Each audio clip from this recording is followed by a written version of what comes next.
Hey guys,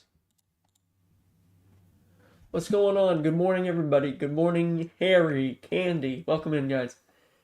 How we doing today? Just trying to set everything up for some reason. Oh, shoot. Well, at least that's working. uh, you'll have chat. All right, sounds good, Candy.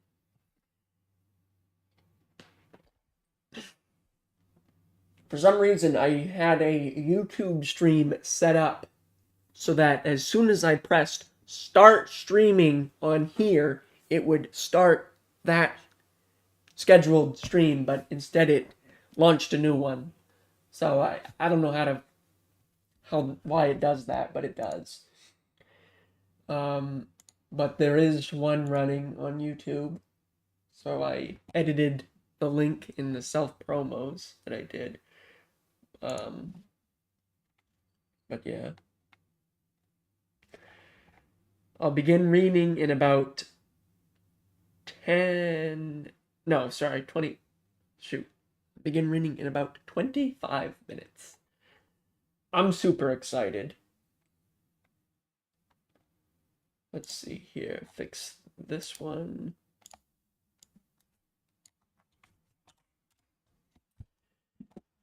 Okay. Glad to hear you're all doing well. All123, thank you so much for the follow. Really appreciate it. Alerts will be off today. And yeah. It's a beautiful day outside. The sun is shining. I do not see a single cloud in the sky. It's like 50 degrees, but it's supposed to warm up this afternoon. You have to go stop by later. That's all right, Harry. Thank you so much for stopping by. Hope you have a great and wonderful Wednesday.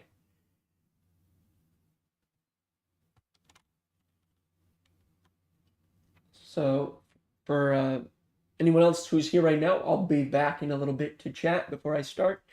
I still need to make sure everything is working correctly. So, I'll be right back.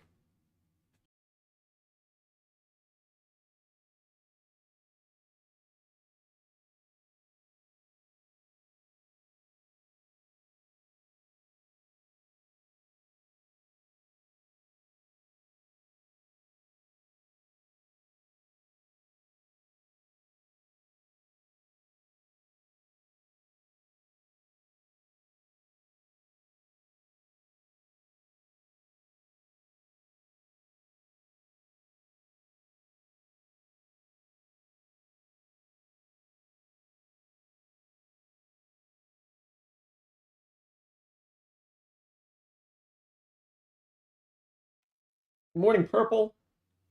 How are you this morning? And also, I mentioned one follower. So, Hall123, appreciate the follow. Also, Snow, is that you 4 days ago? Thank you so much for the follow. If you are here, appreciate it, you guys. I'll be starting in about 23 minutes. Still setting some stuff up. Almost done.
Great to hear that you're doing well.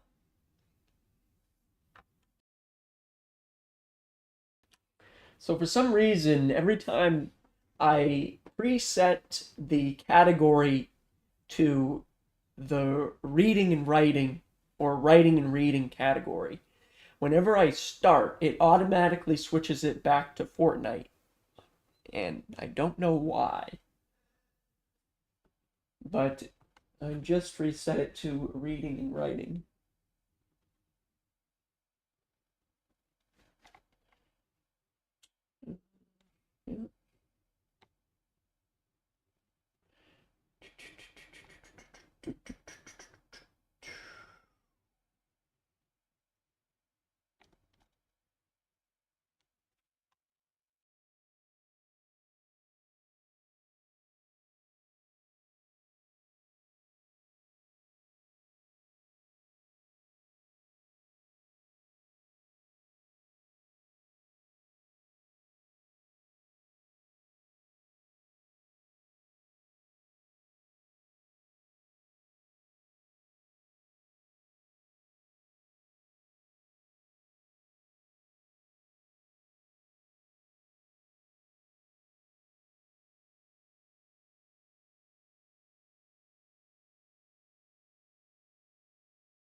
Testing, testing, 1, 2, 3.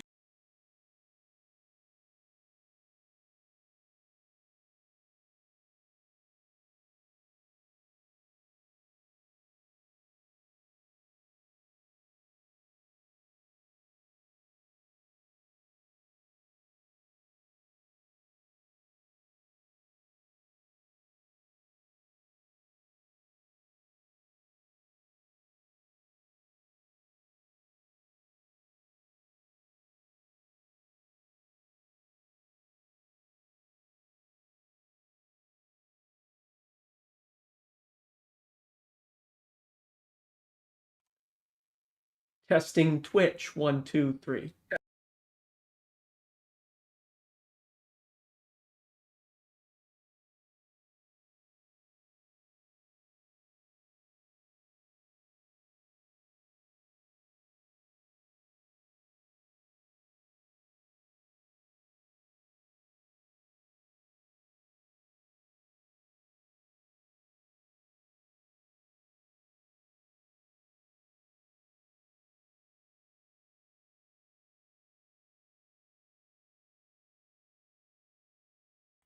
Starting in about 15 minutes.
Good morning, James. Can at his channel. Oh, okay, yeah. Yeah, I'll do that. How are you today?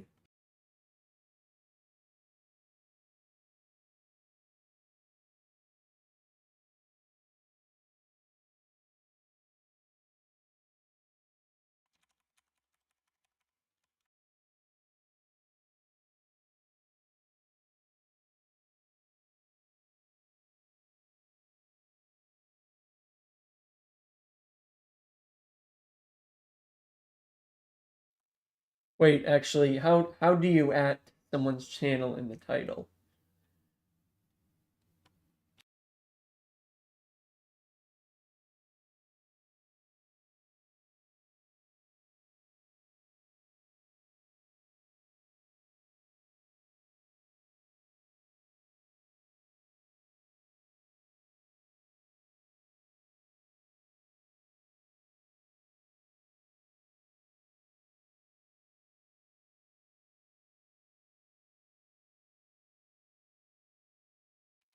Oh, is it? Doesn't show for me, but alright. That's good then. Just getting going. Yep. 10 minutes. Are we starting? It's a beautiful day out today. The sun is shining. It's cool right now at 50 degrees, but I think it's supposed to be close to 70 this afternoon. The trees are finally budding. So I think spring is finally here. And anyone else that's just tuning in, will be starting in about 10 minutes.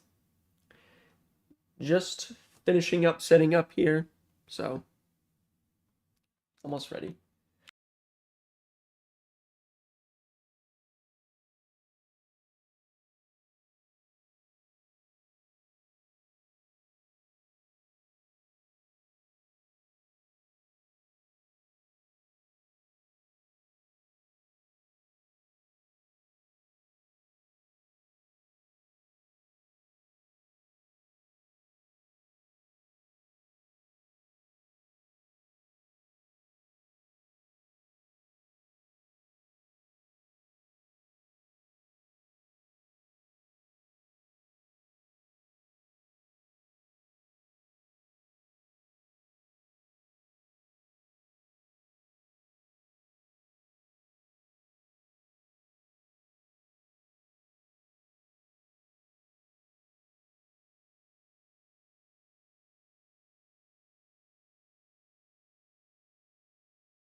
All right, so we'll be getting started in about 5 to 6 minutes here.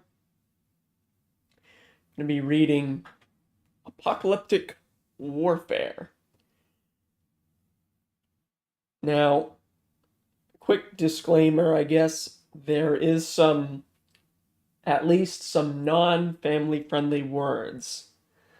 So there is a little bit of, at least a little bit of bad language. Now, so just fair warning, and I will be reading it as it is. Last time I didn't do that. I skipped over bad words and stuff, but this time I won't be. So just keep that in mind, please. Yeah, I don't think I put any restrictions on though, but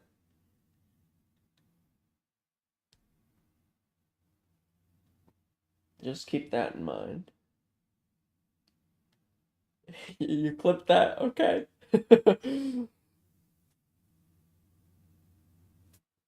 Be starting in about 4 to 5 minutes here.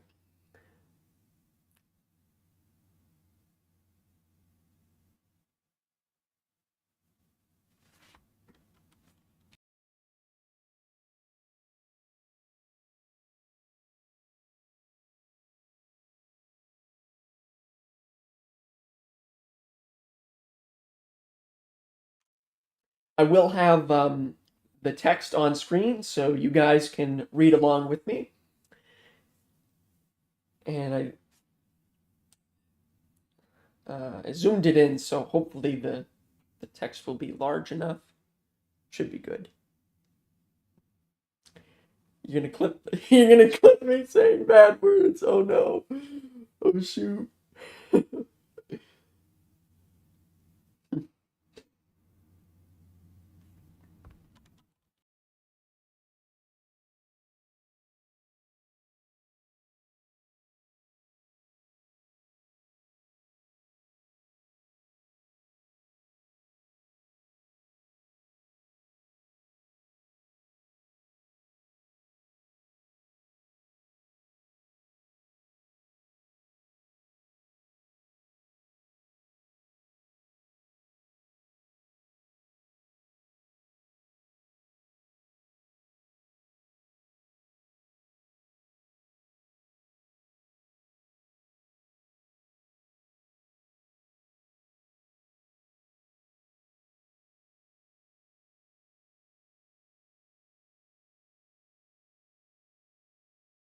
Okay, so there's like a 20-second delay on YouTube and a 5-second delay on Twitch.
Alrighty. It's time. Okay. So I should. I think I set. Pretty sure I set this up correctly. So if I just do this. Yes.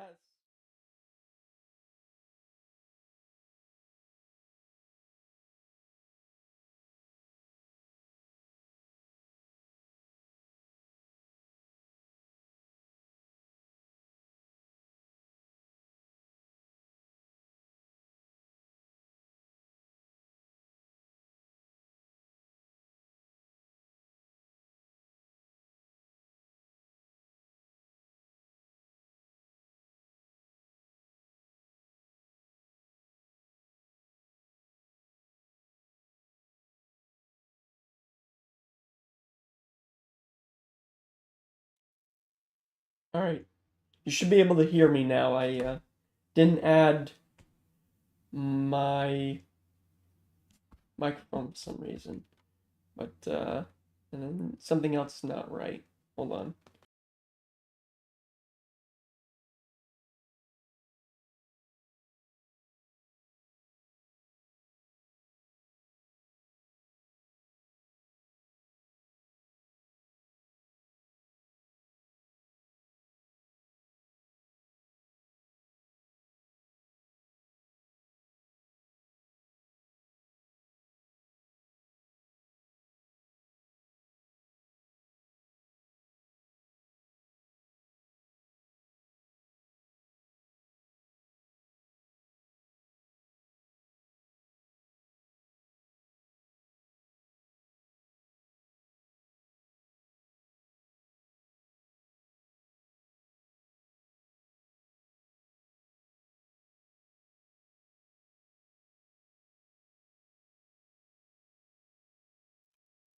Alright.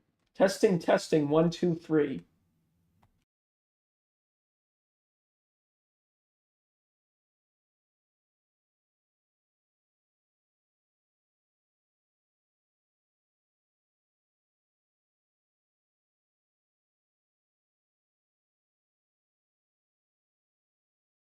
Okay, good. The audio's working. Does he want his last name on there? You know what? That didn't even cross my mind, but I'm gonna hide it just in case, I guess. All right. Let's see. Shoot. Let's do this.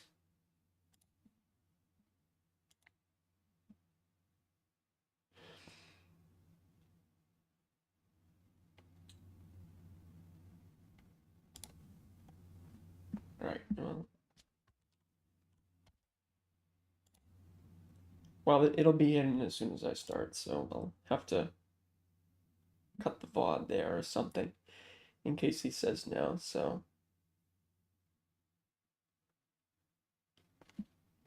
all right.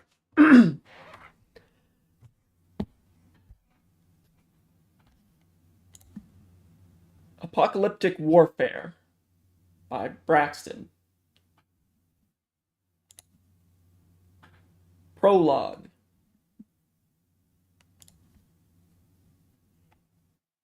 The year is 3000. There has been an ongoing war for the past 3 years. The war is between China and the United States. China was the one that started it when they decided to attack a United States boat. The ship was transporting goods back to America. After that, the war started. No towns have been bombed. No innocents have been injured or killed yet. It's been 4 months since the year 3000 started, and fighter jets have been flying over the United States. It was recently confirmed that the fighter jets weren't American. They were Chinese. Alex only found out when it was said on the news. His best friend Seth did as well.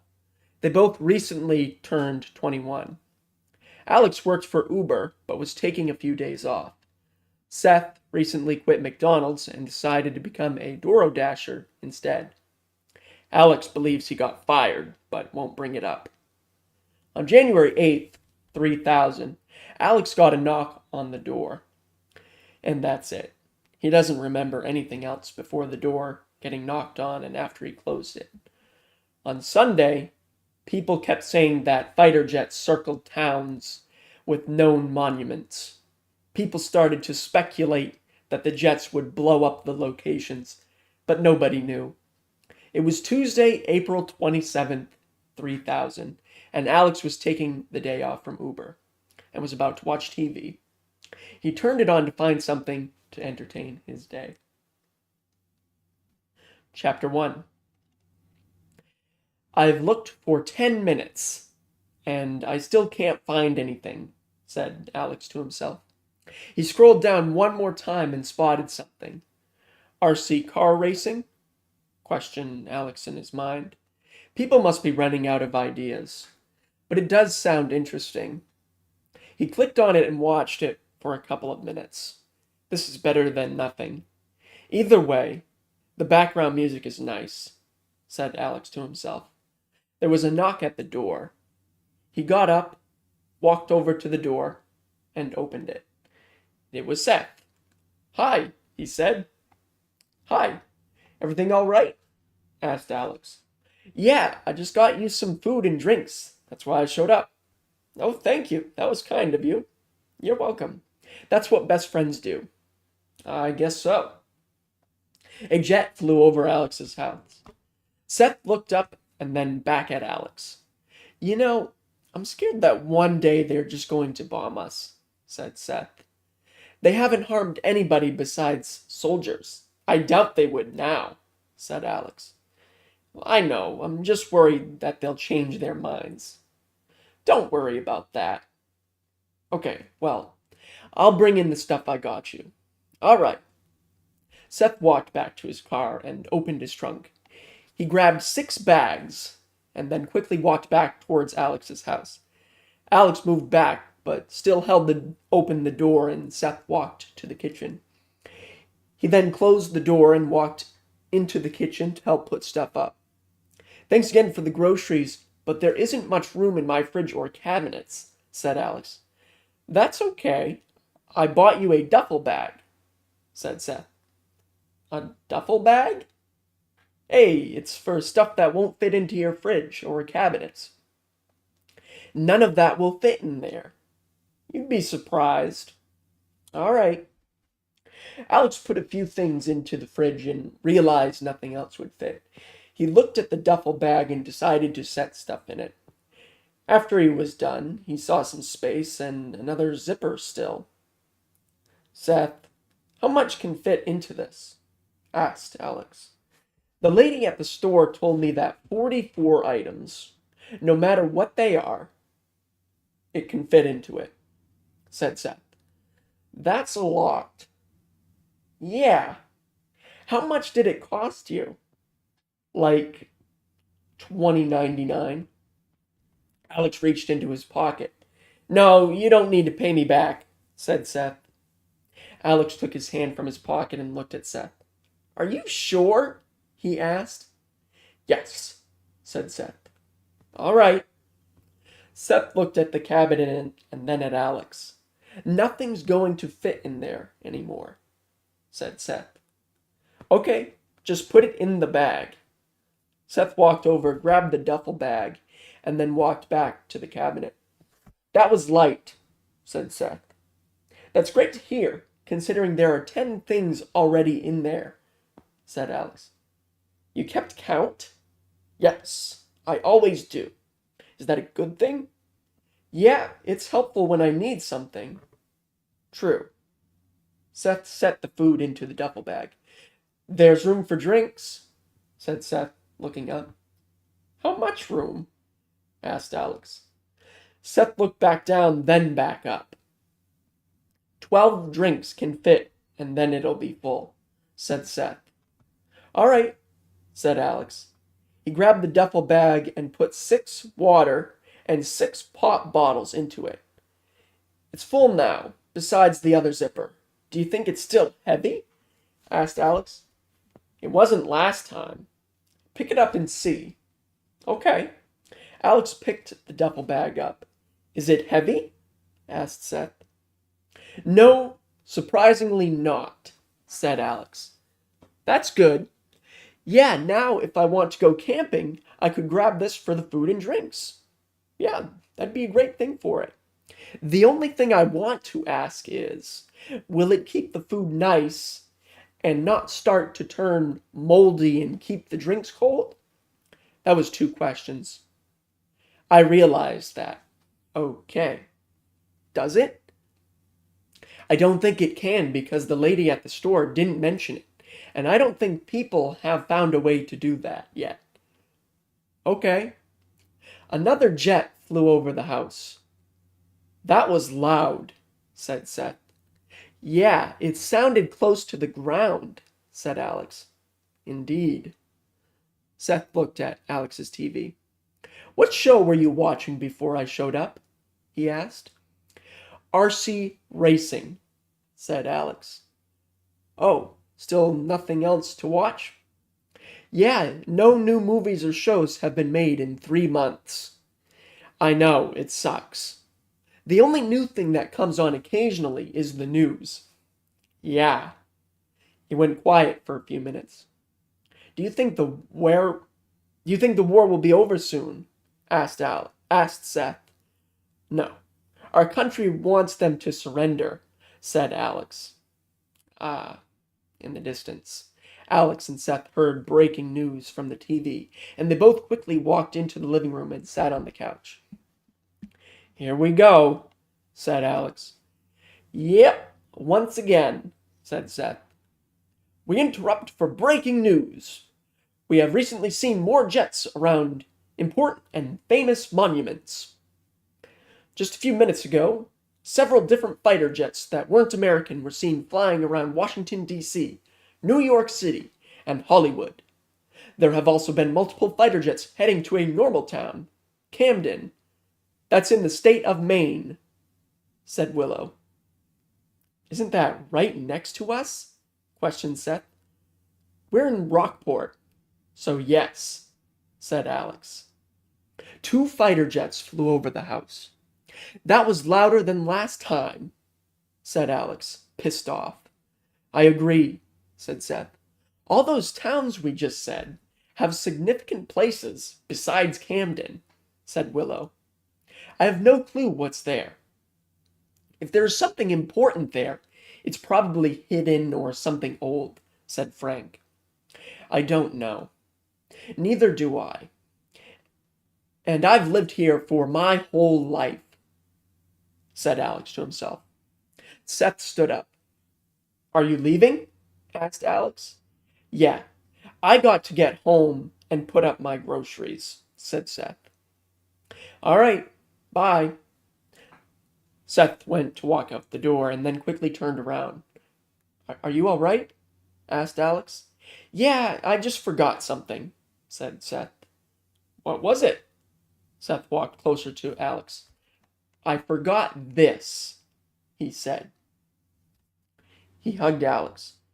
You've never hugged me before, said Alex, hugging him back. I know, I'm just worried, said Seth. What are you worried about? Getting bombed and never getting to see my best friend again. Oh, I understand. Seth let go, walked towards the door and opened it. Bye, buddy, said Alex. Bye, said Seth. He looked down at his phone and realized he'd been there for close to an hour. Wow, he said. What? Asked Alex. I got here at 2:20 p.m. It's now 3:10. Oh yeah, you should probably get home. Your groceries are probably hot. Yeah. Seth closed the door. Alex heard him start his car and then leave. He sat back down and watched the rest of the news. While we're here and live, here's the weather for this week and half of next week, said Willow. Tomorrow, it'll be 90 degrees. The same goes with Thursday, Friday, and Saturday. On Sunday and Monday, it'll be 70 degrees. But next Tuesday, it'll be 50 degrees. Remember to drink lots of water when going outside. The man reached for his ear. "We have good news." "That's a first," said Alex. "We have been told China and American soldiers have started having peace talks." "Do the Jets in America know about the peace talks?" asked Willow. "There's hope that they do." After a few minutes, he started talking again. "Here's a reminder," said Frank. "There won't be any more news for the couple of days unless something bad happens. If something does happen that has to be reported, it won't be us. It'll be Jaden and Ava doing it. That's all we have for today. Try to have a great day for the rest of the day." "See everyone later," said Willow. The news instantly shut off. "I think I'm just going to lie down for a while," said Alex to himself, standing up and shutting off the TV. He walked into his room and looked into the corner and noticed a suitcase. He walked over to it and opened it. The only thing in there were clothes. "I need to put these up. It's been over a month now since I took that vacation," said Alex to himself. He decided to turn on some music and fell asleep after 4 minutes. Meanwhile, at Camden, underground by a cave and the sea. "How would they know about us?" questioned someone as a jet flew over. "I don't know," said another. A different person ran in. "One of you gave away our location!" exclaimed the person with anger. "No, sir. Both of us didn't." "I thought you guys were supposed to be smarter than this, but I guess not." "Sir." "What, Mike?" "I didn't do it, and neither did Travis." "Yeah, what if a fighter jet flew over and saw multiple boats coming in and out of a cave? Or what if one of those other scientists who were testing the virus we recently found made an appearance on their system for a few seconds?" "Oh, I didn't think of that."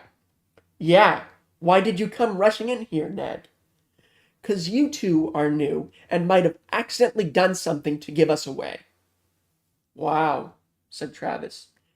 "You both do realize that if those fighter jets are planning something, we need to get that virus out of here, right?" "Why? Is it something bad?" "Yes." "What is it?" Ned hesitated for a moment.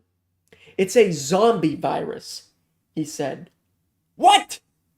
yelled Mike, frustrated. "Yeah, I'm sorry nobody told you guys." After a few minutes, Ned remembered.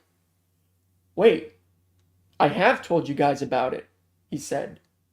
Mike and Travis ignored it. "I guess it's fine. But if this place gets bombed, will the virus affect everyone around us or the entire planet?" asked Travis. "The entire planet." "I'm out," said Mike. He took off his coat but kept his ID on. "Where are you going?" asked Ned. "Home, and you have no say-so." Mike walked out. "Does he think we're going to get bombed?" asked Travis. "I think so, but I doubt we will," said Ned. Mike walked out of doors that blended into the wall and then got in the boat. He started the boat and then drove out of the cave and back to land. He walked up to his car. "Oh, and maybe because the same cars sit here all day," said Mike to himself. He walked to his car, got in, started it, and drove away. Ned was talking to Travis about the zombie virus. "How long have we had this?" questioned Travis. "Since the start of this year," said Ned. "Oh, I thought you all found it recently." "No." "Oh, you've just now decided to tell Mike and me?" "I thought I did." "You didn't." I swear I did. But how did you guys not see it or see the other scientists doing testing on it?" "We noticed the testing and how many people there were testing on it. We didn't want to interfere." "Oh." Another scientist ran in. "There you are!" "I heard what sounded like 6 jets," said Stella. "What?" questioned Ned. "That doesn't sound good," said Travis. Mike could see the fighter jets in his mirror and started worrying. He swiftly parked and texted Travis. I see fighter jets. There's 6 of them. They are going in circles around the cave, said Mike over text. Other drivers noticed the jets as well and decided to not stick around and find out what happens next.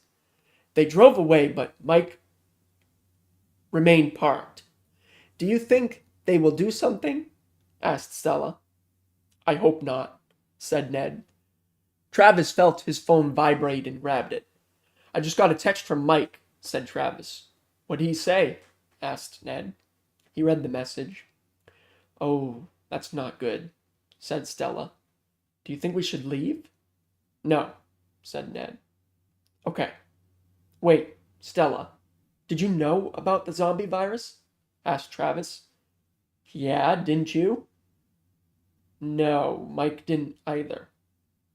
Oh, do you think that's why they're circling us? No, why do you think that? To end the war? No, I think if they knew that's what we've been testing on, they'd leave.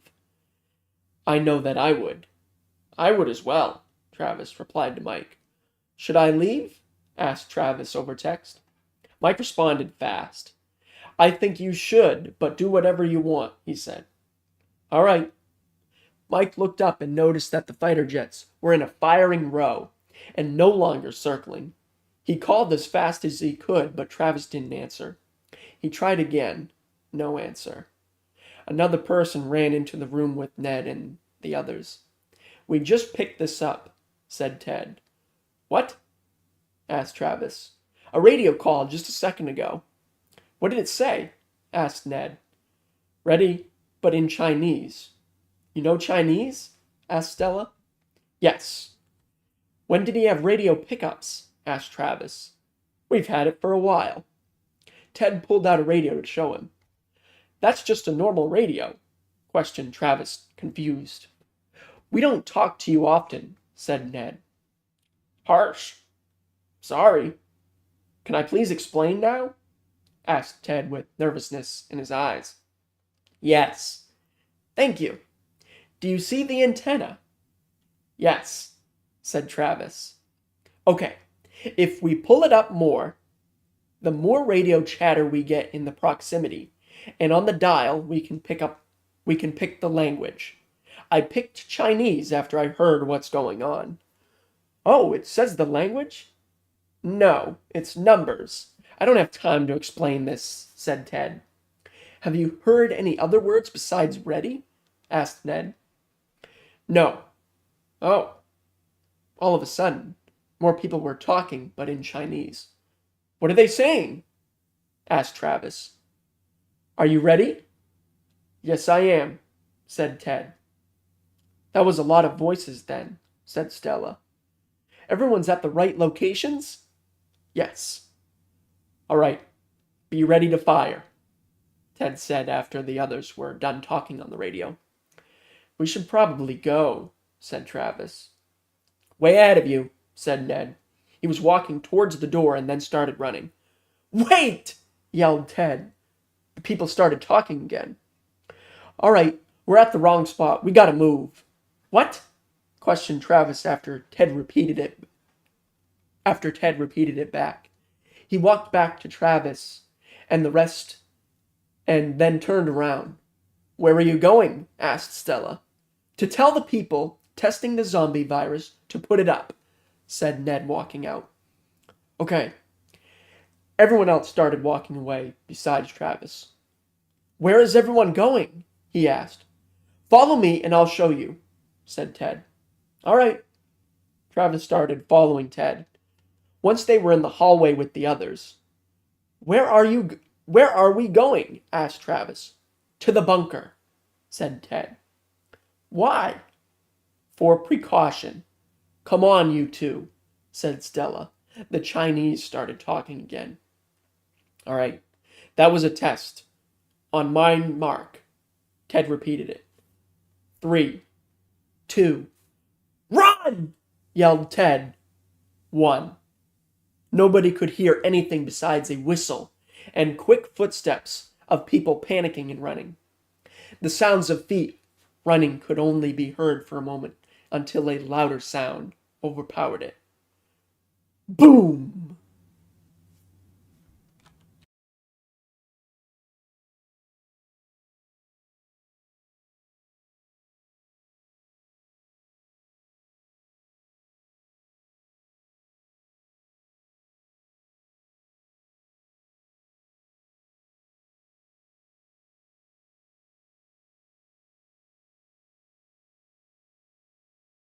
All right, that was chapter 1. Welcome in, Chubbs.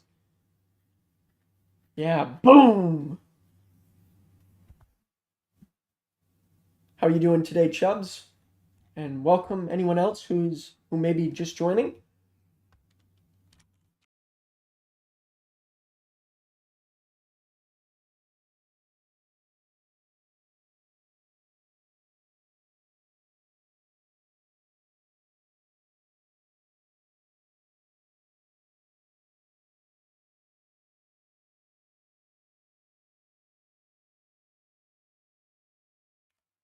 Chapter 2. Alex woke up fast and then looked at his clock.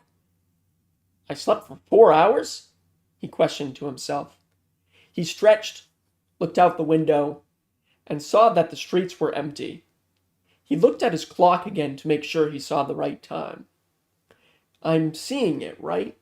It's 7:25 and the sun is not even down. Why are there no cars?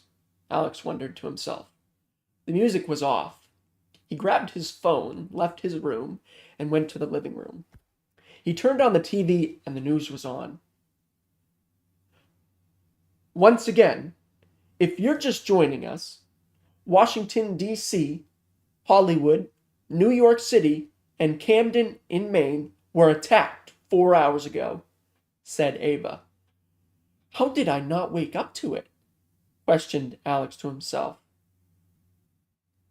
Just to remind everyone, we are supposed to say that every 30 minutes. We aren't repeating it to be annoying, said Jaden. Yeah. Continuing on, here are the locations that were attacked. Hollywood's movie locations were attacked by fighter jets.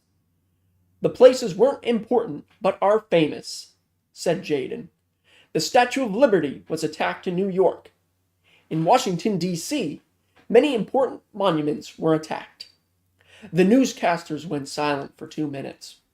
We still don't know about Camden, said Ava. Nothing was said for a while until Jaden put his hand up to his ear. We have just gotten word about what was in Camden, said Jaden. That's convenient. What is it? Asked Ava. It was a scientific place. What? Yeah, I never knew that was there. Neither did I.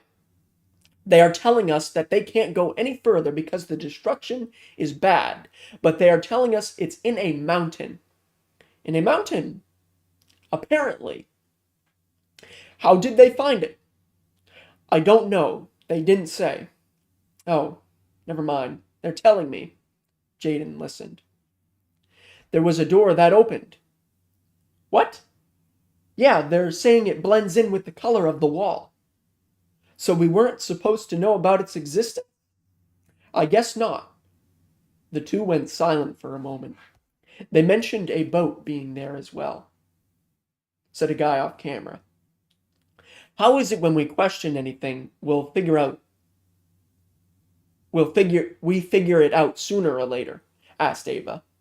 I have no idea, said Jaden. They went silent for a few minutes. Wait, said Ava. What? Asked Jaden. You said it was in a mountain, right? Yeah. How did it get destroyed then? I have no idea unless they used multiple rockets on it. That's the only way I think that would destroy a mountain. Alex pulled his phone out of his pocket. Seth called him multiple times. He also noticed a text that he had received 4 minutes ago. Are you awake? If not, please text me when you wake up. Alex texted Seth. I'm awake now. Seth replied quickly. Good. Did you hear what happened?" "Yeah, I just got on to the TV when they talked about it." "Oh, well, then I don't have to tell you." "Yeah, I guess I kind of jinxed it earlier." "What?" "I said they wouldn't hurt anyone, and then probably an hour later, and they did." "Alex, the news started reporting this at 4:10 p.m." "Oh, that wasn't long after you left." "I know." Alex looked back at the TV and noticed the newscasters were also on their phones. "What was that?" asked Jaden, putting his hand up to his ear. He put his hand down and looked annoyed. "Uh-oh," said Alex to himself. "Camden, New York City, Hollywood, and Washington, D.C. have been put on lockdown until further notice. People are supposed to remain indoors, and if you hear a fighter jet, I suggest you go into the basement or somewhere else. But as of now, American fighter jets are flying to those states, even though it might take a while because they're out of the country. If you want to leave the states, you can." Alex looked down and noticed there weren't any new text messages. "Are you all right?" asked Alex quickly. "No, not really," said Seth's text. "If you want, drive down to me." "I don't know, I might." "Okay, I'll unlock my door just in case if you want to come down." "All right." Alex stood up, put his phone in his pocket, unlocked his door, walked into the kitchen, and started looking for the duffel bag. He found it by the stairs to the basement. "Just in case I need to go down, I'll put this down there," said Alex to himself. He walked down the stairs. "I always forget how big this basement is," said Alex to himself. "If only the upstairs were this big." He started looking around for a spot to put the duffel bag. He put it on the table right by the stairs. He walked back upstairs to the living room and sat back down. Jaden looked up, and then at the camera. He put his hand up to his ear quickly. "I just got word that 2 people were found on the sidewalk dead in Camden," said Jaden. "What?" questioned Ava. "Yeah, he said that there were bite marks on the side of both their necks." "Did he mean stab marks?" "No." "That's weird." "I agree."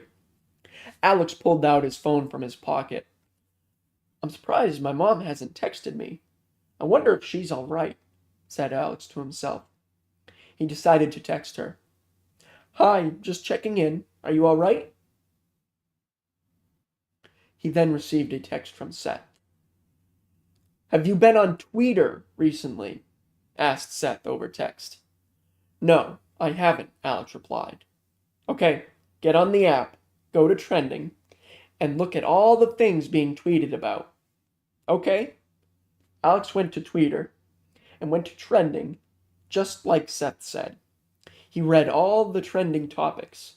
Camden attacked, bite killers, Washington, D.C. lockdown, and scientists keeping secrets, said Alex to himself. Interesting topics. He got a notification that his text didn't go through to his mom. He clicked it and tried again. "We are being told that we can end this broadcast whenever we want to and head home," said Jaden. Alex looked up. "I think everyone here at the studio is thinking the same thing. That's to end this broadcast and head home to our families." "Yes," said Ava. "I think we are going." Jaden stopped talking.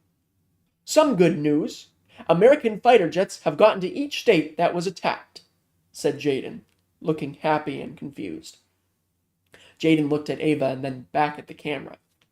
"This is probably a bad time to do this, but if you want to keep updated on stuff when we aren't reporting it, go follow Worldwide.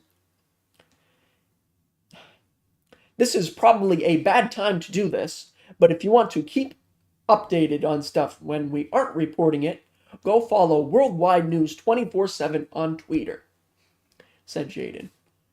I think we're going to end this broadcast now. Bye, watchers." The news instantly shut off. Alex shut off his TV and went back to his room. He texted Seth. I'm going to lay back down. My phone is turned up, said Alex. All right, said Seth over text. Night. You as well. Alex checked the message he sent to his mom to see if it went through, and it did. He lay in his bed for 10 minutes, and then he fell asleep. It was 12:30 a.m. when Alex woke up quickly from a dream of him getting killed. Ah! What was that? Asked Alex to himself. He patted his body to see if he was alive. Good, he said to himself. He checked his phone. No service? Alex questioned. He scrolled up to see if he had notifications, which he did. 3 from Tweeter and 4 from Seth. He read the ones from Tweeter. The American fighter jets have been chasing the Chinese fighter jets for over an hour. That was from 9:20 p.m. Alex read the other one. 2 fighter jets have crashed into the ground in Rockport, yet no rockets were shot. Strange people walking around, slowly and with a limp. Alex thought of it. No, not that, he said to himself. He clicked on the notifications, but they didn't load. Good thing I read them first, said Alex to himself. He got onto messages and read Seth's text. I've seen the fighter jets. They are chasing one another. I'm ahead of the news. I already knew about it. He noticed it was 9:19 and 9. He noticed it was at 9:19 and 9:25. He read the other 2. I just heard 2 loud explosions. I believe it was the 2 jets I saw chasing after one another. Once again, I just saw that the news said 2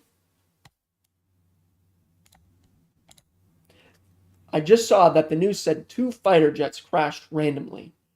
That's weird. Alex looked at the timestamps that were texted, 10:01 and 10:10 p.m. Out of nowhere, Alex heard a loud explosion that sounded to be right beside him. Ow! He exclaimed, covering his ears as they started ringing loudly. He heard the ringing for a few minutes, and then once it stopped, he swiftly got up and looked out the window but couldn't see anything.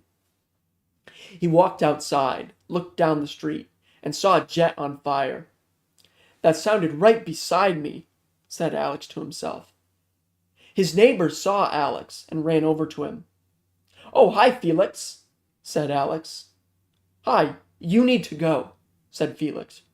Why?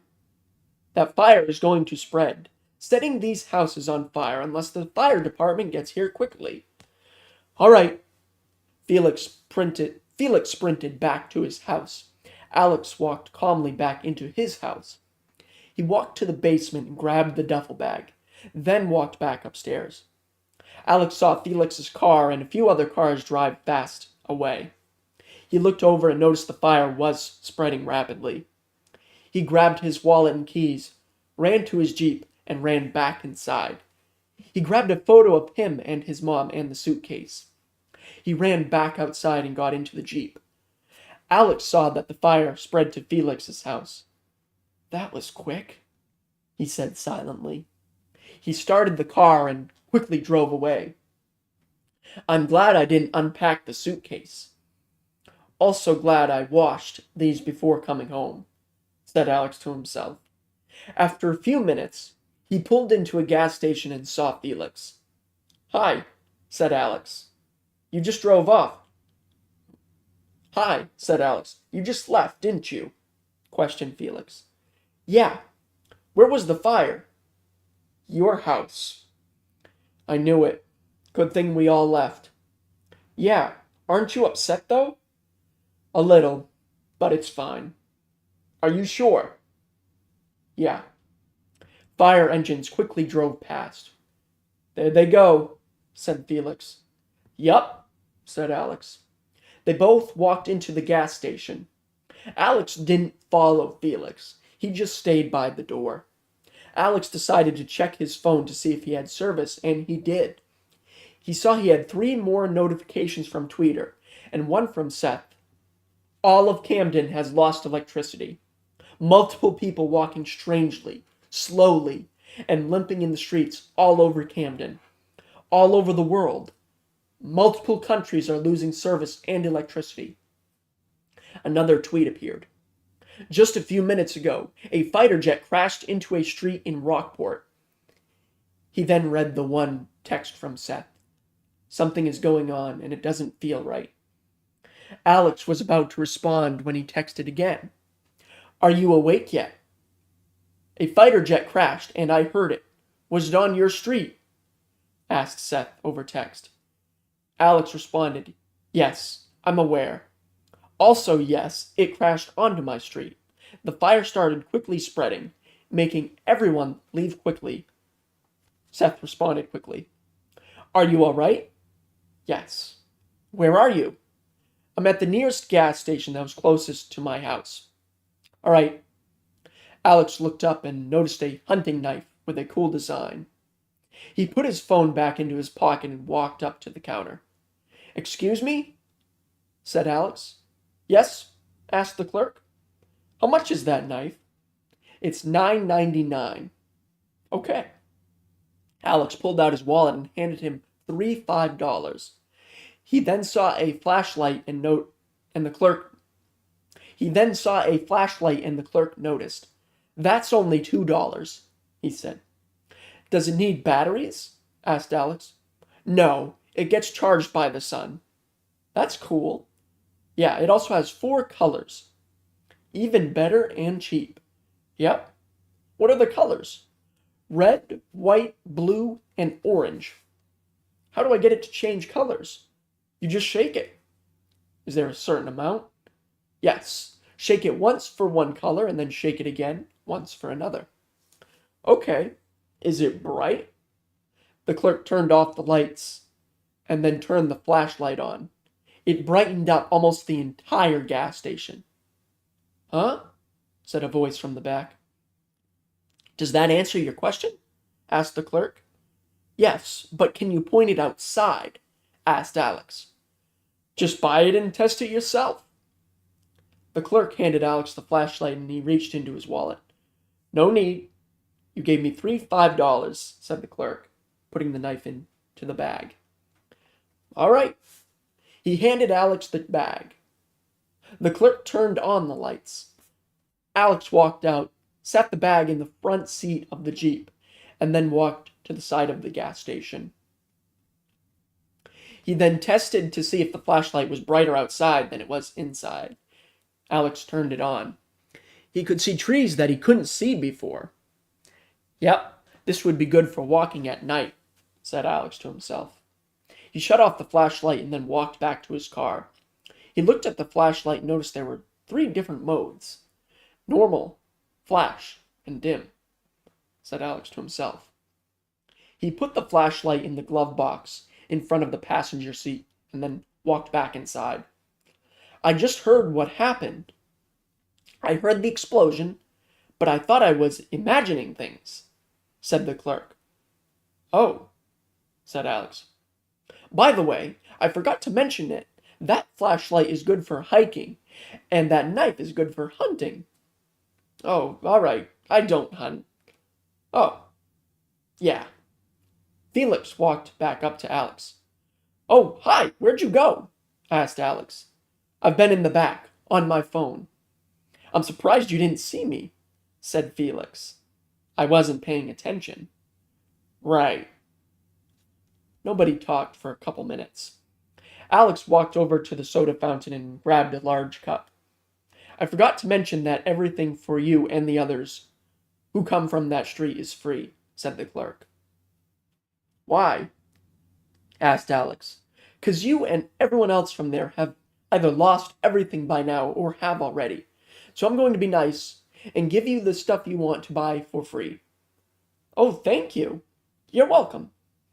Alex pushed the ice, and then ice fell in. He then clicked Coke. Felix walked over to where Alex was and got the same thing. I'm sorry about not having pillows, blankets, or anything else, said the clerk. It's all right. I'll just go to my friend's house, said Alex. All right. This is a gas station, so it makes sense on why you don't, said Felix. Right, said the clerk. Alex felt his phone vibrate. That's weird. I didn't put my phone on vibrate, he said. He grabbed his phone and checked his notifications. Some American soldiers are in Camden. It's unclear at this time what they are doing there. Alex read to himself. Are we all reading the same thing? Asked the clerk. Yeah, said Alex. He got another notification. Russia lost electricity all over the country, but nothing is happening over there. The fight between America and China is still happening. They just had to make it obvious? Questioned the clerk. I guess so, said Felix. Alex went to text his mom. Are you all right? I haven't heard from you today, said Alex over text. He made sure it was delivered. He got another tweeter notification. Most soldiers have left the war to come back to America. They got back here fast, said the clerk. I agree. They must have been close, said Felix. Alex took a drink. I'll be right back, he said. All right, said Felix. He walked out and opened his car door to check and see how much gas he had. Almost empty. I should probably refill, said Alex to himself. He started his Jeep and then backed it up to a gas pump. He shut it off and then walked back inside. Do you need gas? Asked the clerk. Yes, said Alex. Okay, go ahead and get it. I'm not making you pay. All right. Alex walked back out, went to his Jeep, opened the gas locker hatch, and hit regular gas. He waited until it was full and then stopped pumping. He closed the little door and then walked back inside. He grabbed his wallet and gave the clerk $40. Even though you made it free, here you go, said Alex. Thanks, said the clerk. You're welcome. It was silent for a few minutes until an alert on all phones happened. Alex quickly grabbed his phone. Half of the world has lost power. Also, more reports of people walking slowly and with a limp.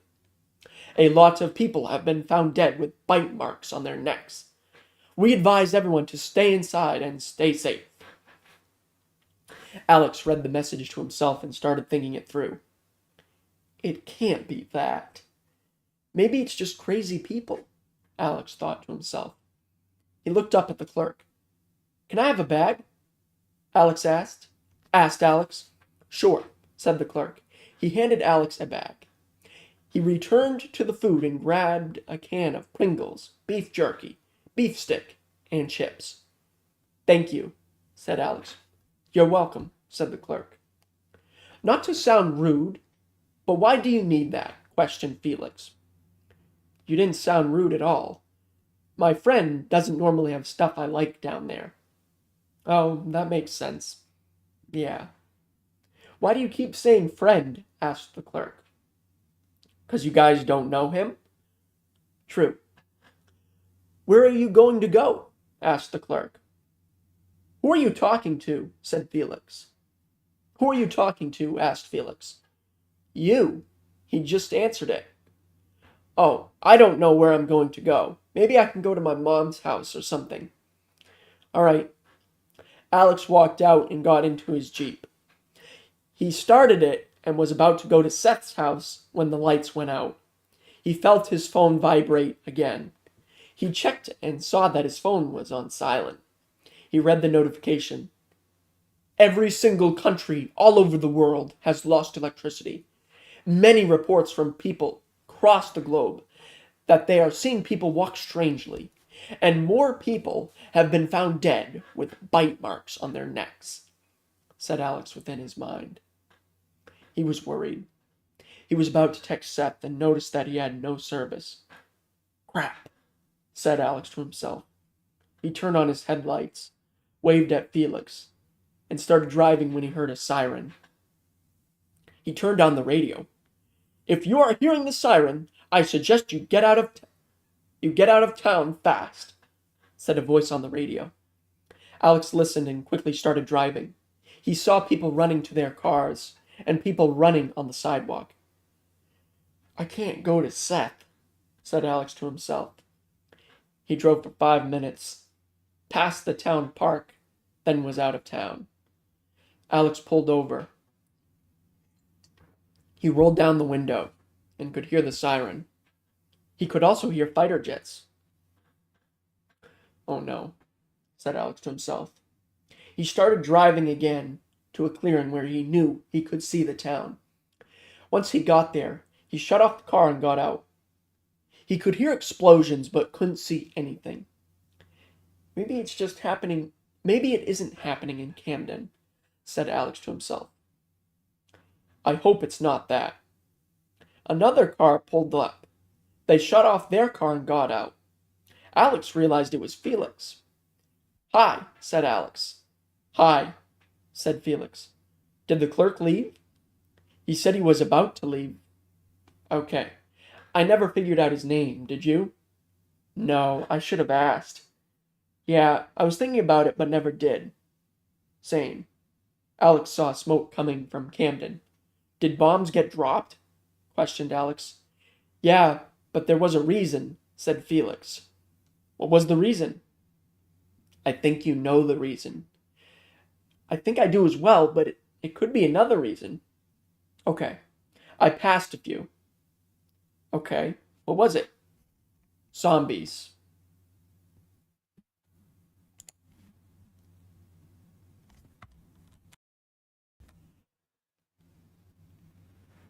Alright. That's chapter 2. I'll be right back and grab some more water.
Alright, I'm back. So I saw you guys saying that your Wi-Fi is bad, and then said same. So, do you think it's the stream having problems? Because I haven't noticed any issues on my end. I have 0 dropped frames according to OBS, but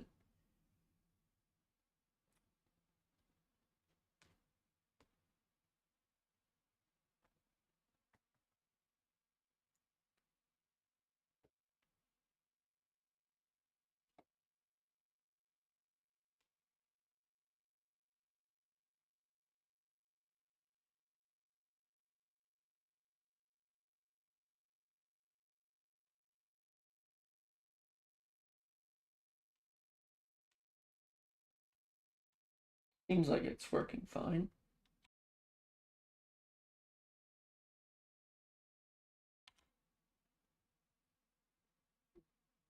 Test, test, 1, 2, 3.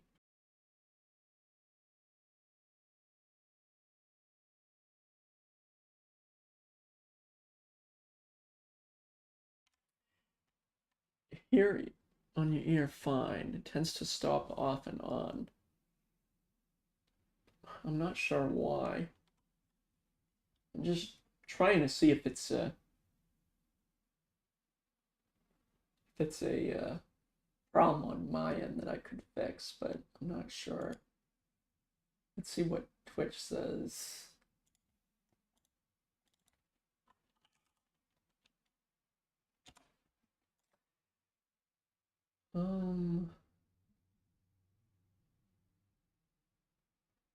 I mean, bitrate looks good. It says excellent, no recommended changes.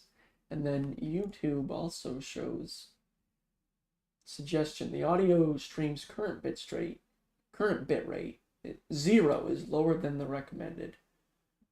We recommend an audio stream. Okay.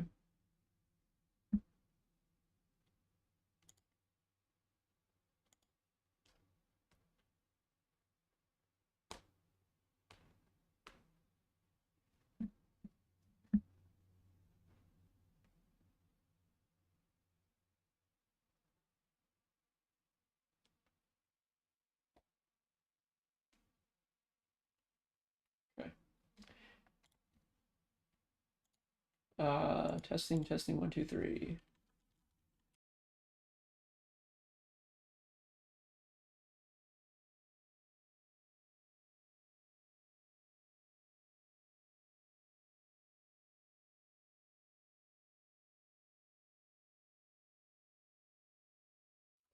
Yeah, I don't know. I hope it doesn't happen, or I hope it doesn't continue. Alright, I'm gonna continue now.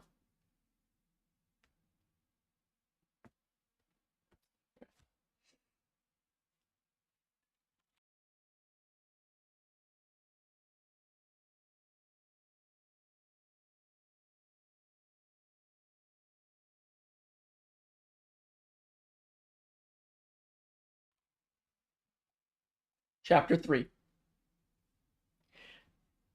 9 hours ago, right after the science facility was blown up, Mike was parked, and he watched as the jets shot their missiles at his workplace and his friend. He watched the fighter jets fly away and then drove back up there. He looked for boats to see if anyone else made it and didn't see anything. And didn't see anybody. He quickly texted Travis. "Did you get to the bunker?" questioned Mike over text. "I hope you did. I'll be here waiting on you, but only for 5 minutes." 5 minutes passed by. "I'm going back to my house. You know where I live," said Mike over text. He drove back home to Rockport. He got home and sat down. Mike decided to watch TV when the news interrupted. They talked about the bombings. "Just 15 minutes ago, places got attacked. In Washington, D.C., monuments like Washington and the Thomas Jefferson monuments were attacked. The memorial for Lincoln got attacked as well. The Peace Monument was attacked, said Jaden. 2 jets were reported going into the White House, but once they arrived, a few Secret Service agents were on the roof with snipers. Before a rocket was fired, the agents shot and got the jets to go, said Ava. They mentioned the other places, and then Mike decided to lie down. After 4 minutes of lying down, he fell asleep. He didn't wake up until 12:20 a.m. He read his phone and saw no text but all the tweets. He read them all and started talking to himself. This has to be the zombie virus. How did this virus spread so fast? Questioned Mike to himself. No virus has ever spread this fast. How long did we have this? He walked out of his room, checked his phone again, and then noticed he didn't have service. Well, that's just great. It's just like the movies and how it all starts, said Mike to himself. He heard an explosion, looked out the window, and saw smoke from 5 streets down. He started panicking. What should I do? He questioned to himself. He decided to walk downstairs and grabbed his suitcase. He walked back upstairs, back to his room, and opened his suitcase. He quickly looked out the window and noticed the smoke was moving further down. It must be spreading to the houses, said Mike to himself. He walked back to his bed and opened the flap. He put clothes into his suitcase and zipped it up. If it's like the series at the beginning I watched, I need to go, Mike said. He looked over at his table and decided to put his pocket knife in his pocket. Just to be safe, he said to himself. He walked to his kitchen, grabbed his keys, and then walked outside. Mike unlocked his car and put his suitcase in the back seat. I feel like people already know what's going on, he said to himself. Mike closed the door and then he heard the siren. That's not good. He quickly opened the front door, turned on the car, along with quickly driving from his house. A bomb landed right beside Mike, on a house, but the explosion didn't affect his car. He quickly drove past the town park. He didn't stop driving. After 5 minutes of driving, with no cars, he passed 2 people who were pulled into a clearing, but didn't stop. That person was driving fast, said Felix. Yeah, that must mean we are still too close, said Alex. The siren shut off. At least it's off now, said Felix. Yeah, we should probably go, said Alex. Why? Did you not hear what I said just a second ago? No. Oh, I said that we are still too close. Then we should leave. Yeah, I said that. I know. Should we take both our cars or not? Just get in my Jeep. Get your things if you have any. I could only grab, 3 small bags. Oh, I got a few things. Lucky, I was panicking. I was a little as well. Alex walked over to his Jeep, opened the back door, and grabbed his things. You have an entire suitcase? Questioned Felix.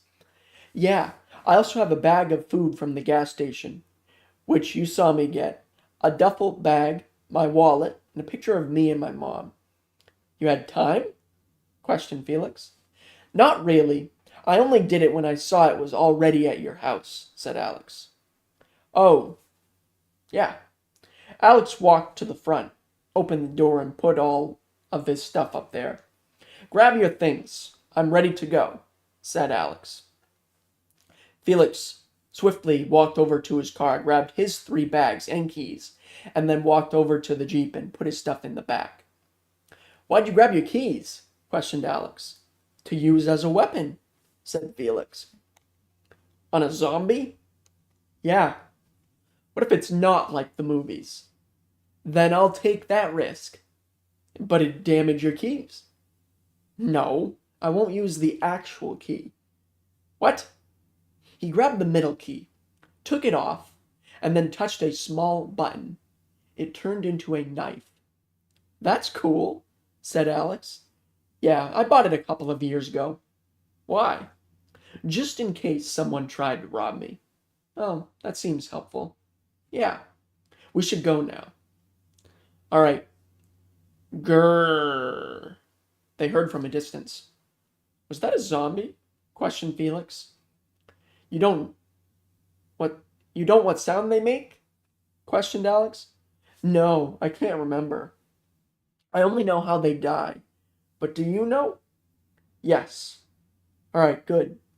Alex quickly walked to the passenger's side, opened the glove box, grabbed the flashlight, and shined it towards the direction they heard the noise from. They both saw the zombie. That's disgusting, said Felix. Yeah, they are. Felix kept looking over. They do move slow, he said. Yeah, in the movies they do. And also in movies, they look the same. That's nice to know. Yeah, but does it mean they die the same way? I've seen the shows a little. They die by getting stabbed in the head. Yeah, want me to try? Sure. Just go for anywhere in the head. All right. Felix walked up to the zombie and stabbed its head. Blood started gushing out, and the zombie fell to the ground. He quickly walked back to Alex. Yes, it does, said Felix. I see that. I feel bad for you, said Alex as he watched Felix try to wipe the blood off.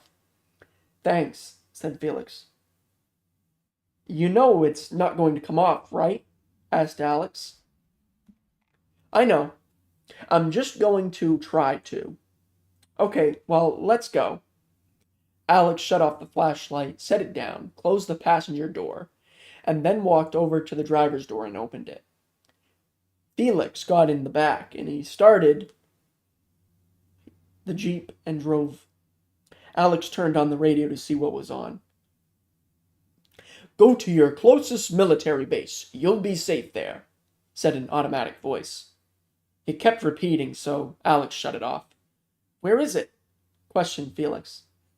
The military base? I have no idea, said Alex. Oh, I'll try to find it on GPS. Felix got on his phone. Oh no, said Felix. What? Questioned Alex. I don't have service. Yeah, I haven't had service for a while. Oh. They drove in silence, and Alex kept looking at signs with the headlights to see if the fort was nearby. 10 minutes later, Felix looked at a sign and read it. Now entering Camden, said Felix. Oh, this isn't good, said Alex. Why? This is where the science facility is. Oh. Yeah, this is where it started. We shouldn't be here then. I'm way ahead of you. Alex pulled over to the side of the road and then turned around. That was a good idea, said Felix. Yeah, said Alex. He drove away. After 30 minutes of driving, Alex read a sign. Now entering Rockport, he said. So we drove back and forth, questioned Felix. I guess so. Alex continued driving, and they were back in town. The only thing they could see was stuff on fire. At least everyone got out of here, said Felix. That or they got killed by bombs, said Alex. Yeah, the fire was everywhere. Alex drove to the street where their houses were. Why are we going back to our houses? Questioned Felix. Why not? Said Alex. Our houses are gone. I wanted to make sure. All right. Alex drove to the start of the road and saw no fire. The firefighters got it out, at least, said Felix. Yeah, said Alex. He drove past the houses that didn't catch on fire, and they got to their houses. Alex shined the flashlight toward the houses. They saw both of their houses destroyed. Good thing you warned me, said Alex. Yeah, just looking out for friends, said Felix. Thanks. You're welcome. Well, let's go. All right. Alex drove away. They got down the road when they heard an explosion. Oh no, that's not good, said Alex, pulling over. Are bombs still being dropped? Asked Felix. I don't know, but whatever that was, it had to bring a lot of attention from zombies. So, what you're saying is that we need to get out of here. Yes. Where are we going to go? We can continue looking for the fort. Okay, that's a good idea. Alex started driving again. 4 hours later, Felix was asleep and he was still driving. He noticed that a car was behind him. That car looks familiar, Alex said to himself. I'll just ignore it. 2 minutes later, he saw a sign and read it to himself. Now leaving Maine. Hopefully I didn't pass the fort, he said to himself. He noticed that the car behind him started flashing its headlights. Alex decided to pull over to see what was going on. He shut off the car and turned on the dome lights to see where his flashlight and the hunting knife were. He grabbed them both and then shut off the lights. Felix woke up and realized that they had been stopped. What's going on? Why are we stopped? He questioned. Someone was following behind us and started flashing their lights, so I pulled over, said Alex. Why would you do that? I recognized the car. Oh. Yeah. Alex got out, turned on the flashlight, and faced it toward the car. He forgot about the knife in his hand.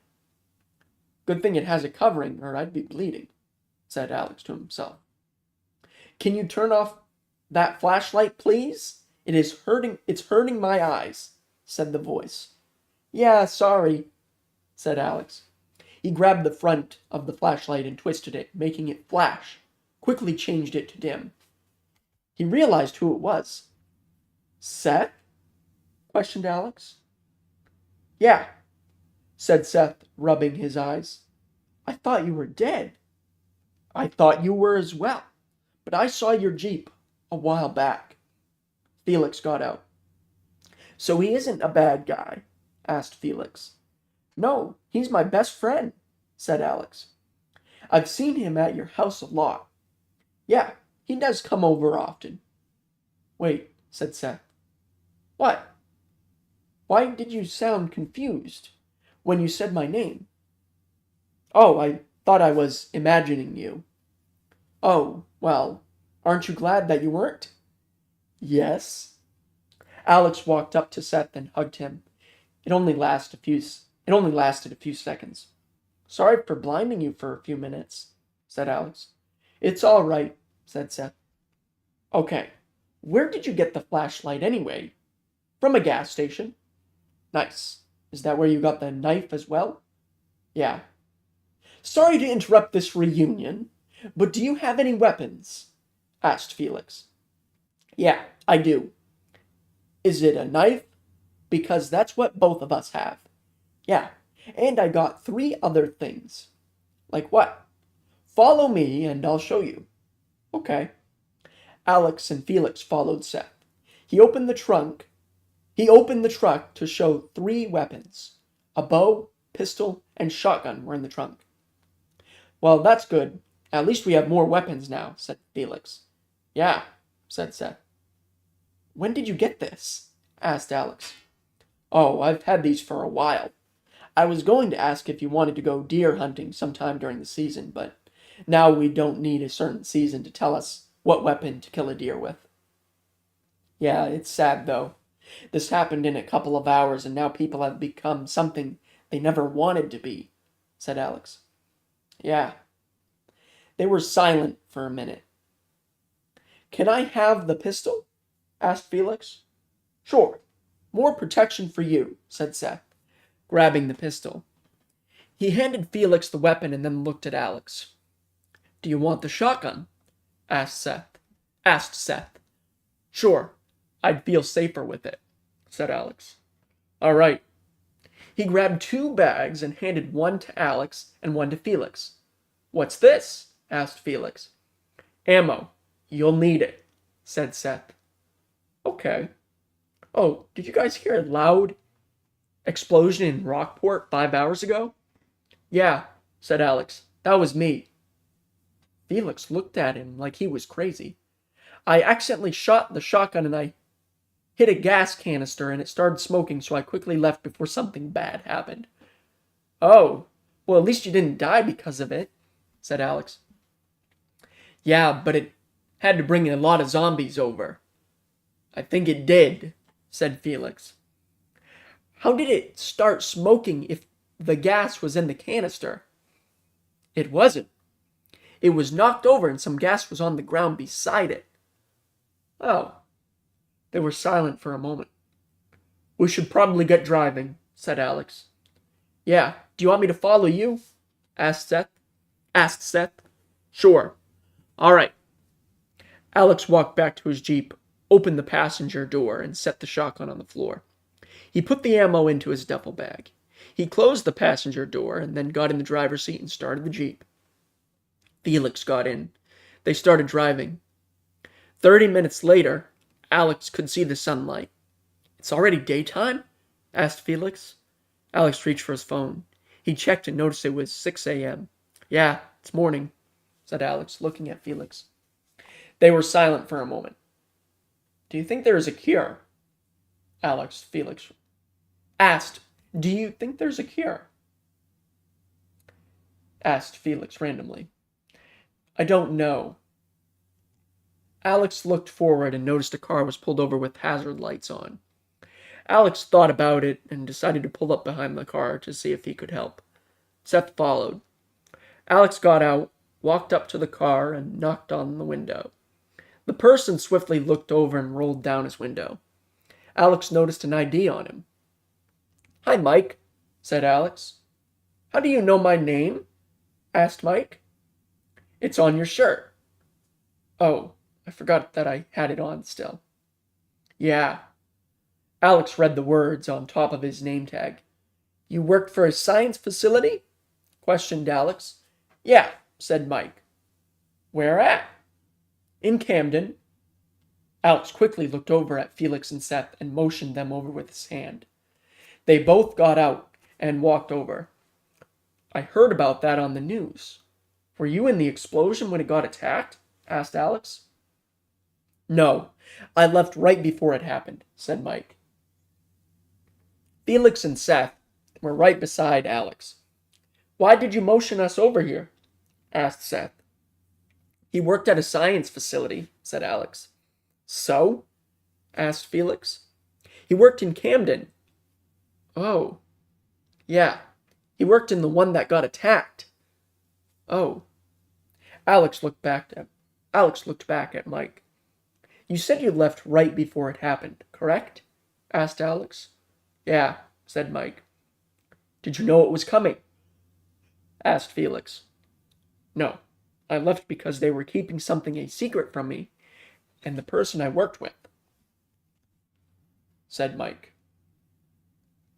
"Oh, they didn't tell you about a virus that could end humanity?" asked Seth. "No, that's why I left, because I was annoyed that they didn't tell us." "And how'd you know it was a virus?" "I don't, it was a guess. But that makes sense. I'd do the same thing. Who wouldn't?" "So you don't know if there's a cure or not?" "I don't know, but if they survived, which there is a slight chance they did, one of them would know, besides Travis," said Mike. "What do you mean, slight chance?" asked Seth. "There is a bunker in there that could have saved them from the explosion." "Oh, that's good," said Felix. "Yeah." Mike looked at all of them. "Did all of you just meet, or no?" "No," Alex pointed to Felix. "He's my neighbor." He then pointed to Seth. "He's my best friend," said Alex. "All right, well, can I join you guys?" "Sure." "Thank you." "You're welcome." Mike got out of his car. "Oh, didn't know there were two cars." "Yeah." "Whose car am I getting in?" "You'll have to get in Seth's," said Alex. "Okay." Mike opened his back seat and grabbed the suitcase. "This is all I have, besides a pocket knife in my pocket," said Mike. "That's all right. Seth's car is behind the Jeep," said Alex. "Okay." He walked towards the car and set his stuff in the back seat. "Knives are the most common weapons," said Felix. "Yeah, almost everyone has them," said Alex. Mike walked back over. I'm sorry to ask this, but can you guys take me back to the science facility? Asked Mike. Why? Asked Seth. So I can see if my coworkers are alive and see if there's a cure. Sure. You'll just need to tell Seth where it is so we can follow him. Okay. Well, if we want to get there during the day, we need to go now, said Felix. Okay. Should we go now? Asked Mike. Yeah. All right. Everyone walked to their cars. Alex got in the Jeep and started it. You and Seth make decisions fast, said Felix. Yeah, said Alex. He could see Seth turning around. Well, we should do the same as them, said Alex. He started backing up and then turned around.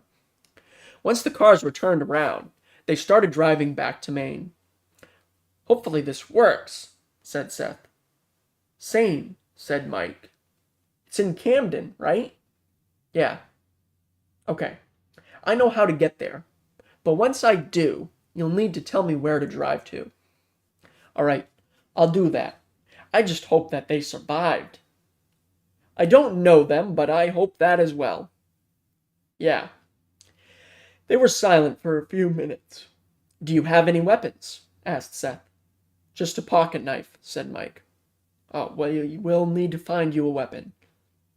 Okay, thanks. No problem.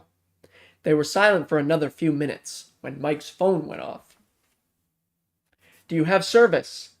Asked Seth. No, but I do have a text. How? I don't know. Okay. Who is it from? Travis.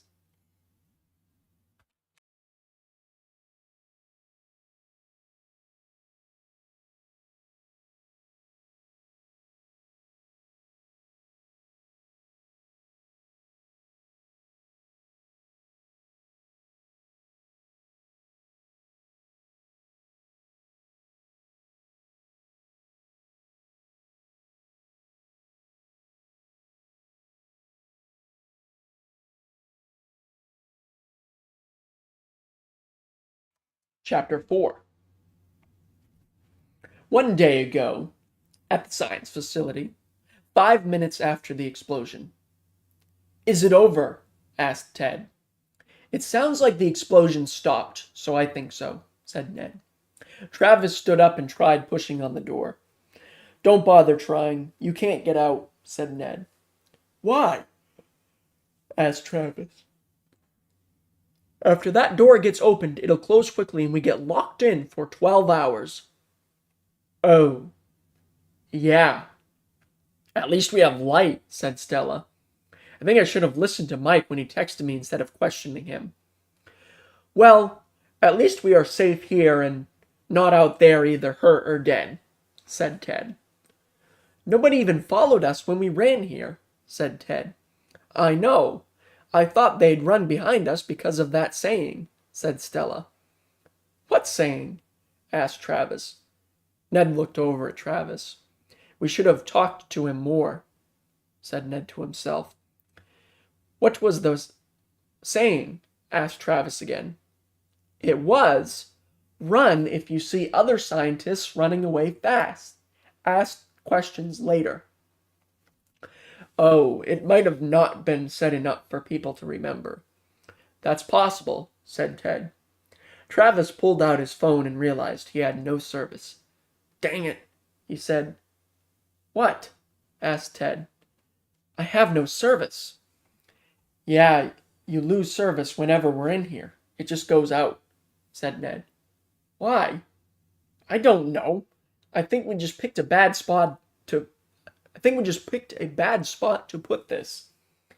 Yeah, but at least it was put here or we would have never made it like the others. Yeah, said Stella. I was just glad I was right beside it because I can't run fast, said Ned. Everyone went silent for a couple of minutes. Is there food in here? Asked Travis. No. We have blankets and pillows, though, said Ned. Why not food? Everyone said pillows and blankets were better to be down here than to have food, said Stella. Yeah, And we can also go 3 days without food, said Ted. Okay. They went silent again. Travis stood up. Where are the blankets? He asked. In the back, said Ted. All right. He walked to the back and grabbed a pillow and blanket. He walked back up to the front and back and then laid down. Are you trying to get comfortable or are you going to sleep? Asked Stella. Sleep, said Travis, wrapping the blanket around him. All right, hopefully you sleep well, said Ned. Thanks. After a minute, Travis fell asleep. The others decided to do the same. Nobody woke up until 12:30 a.m. Boom! The lights cut out. Travis quickly woke up and sat up. Ned did the same thing. They're back? Asked Travis. What? Asked Ted, yawning. You didn't hear it? Hear what? Asked Stella. The bomb. No. Oh. Travis looked at Ned. What? Asked Ned, looking back. Do you think the virus has already spread and infected many people? I think so. All right, we're getting bombed because of the infected. So this is mostly all of your fault, said Travis. I know this is our fault, but why isn't yours? Asked Ted. You guys didn't tell me, so I'm not a part of it. Nobody said anything. A lot of people are dead, I feel like, said Ned. I feel like that as well, said Ted. More bombs got dropped. They kept falling for 10 minutes. It went silent. Is it over? Asked Ted. Seems like it, said Stella. Well, this isn't good. No, it's not. The power also is out, meaning it could be out for the whole world, said Ned. How? Asked Travis. It's official. The apocalypse has started, said Stella. How? Travis asked again. Once the electricity goes out, it's a sign that it's started, said Ned. Oh. Yeah. Travis looked at Ned. When you guys found this, what was it capable of? He asked. It was capable to destroy the whole world within a day. No survivors. But that's changed, said Ned. How? After we started working on it, we devolved it. But it's still capable to make whoever got turned into zombies to be more human-like, but not back as full-on human. Travis didn't know how to respond. Did the virus make the power go out? I didn't know it was capable of that, said Ted. I can't explain the electricity cutting out, so I don't know, said Ned. Everyone was silent for a few minutes. Ted broke the silence. It was a good thing we put that weapon room in here, he said. Oh, yeah. I forgot that was in the back, said Ned. What? Since when did we have that? Asked Travis. A long time, said Stella. I didn't know we had that. Yeah. Travis felt for the door. How long do we have until this door unlocks?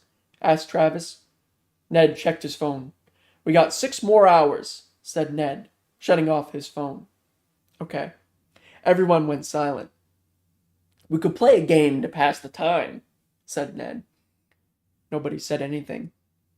Never mind, said Ted quietly. I think I'm just going to go back to sleep, said Travis. All right, that seems like the best thing to do right now, said Ted. Travis fell asleep. 6 hours later. Everyone else stayed up.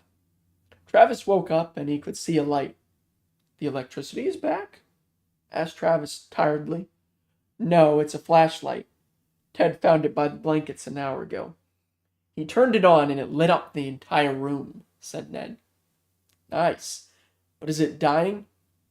No, it's just on dim, said Ted. Oh, what's the other setting?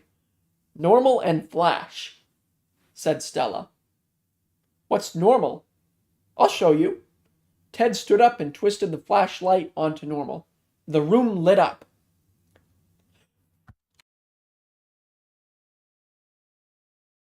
My eyes hurt, said Travis. Yeah, it does that, said Ned. Are you guys used to it? Yeah, we've used them a lot to light up the room when we didn't want to use the actual lights, said Ted. Oh, that makes sense. Click. Everyone looked at the door. What was that?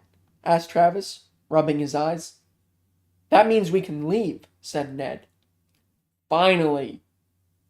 Travis pushed on the door, and it opened. Everyone walked out and Ted shut off the flashlight but didn't grab it. Fresh air, he said happily. How did the door stay locked if the power's out? Asked Travis. I don't know, said Ned. Should we grab weapons? Asked Stella.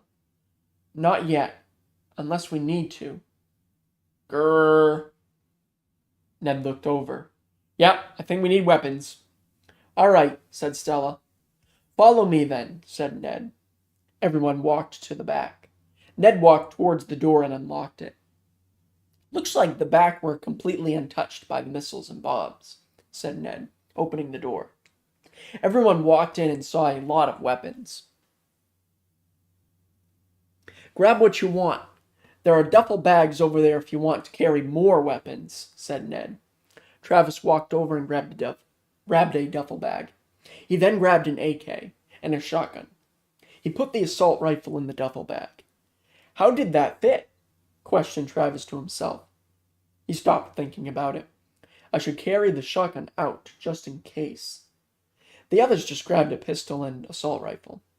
It was a good thing someone decided to put this here when we were making this place, said Ned. I agree, said Stella. You didn't put it here? Asked Travis. No, someone else did. Who?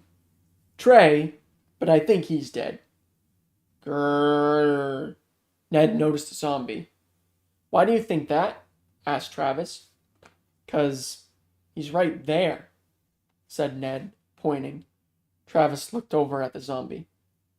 Do they die by getting shot in the head? Asked Travis. I think so, said Ted. Stella shot the zombie's stomach, but it didn't die. Travis aimed the shotgun and shot the zombie's head. Its body hit the ground. Yep, just like the shows, said Stella. Well, if it is like the shows, then we better move, said Ned. Why? Asked Ted. Sounds attract zombies,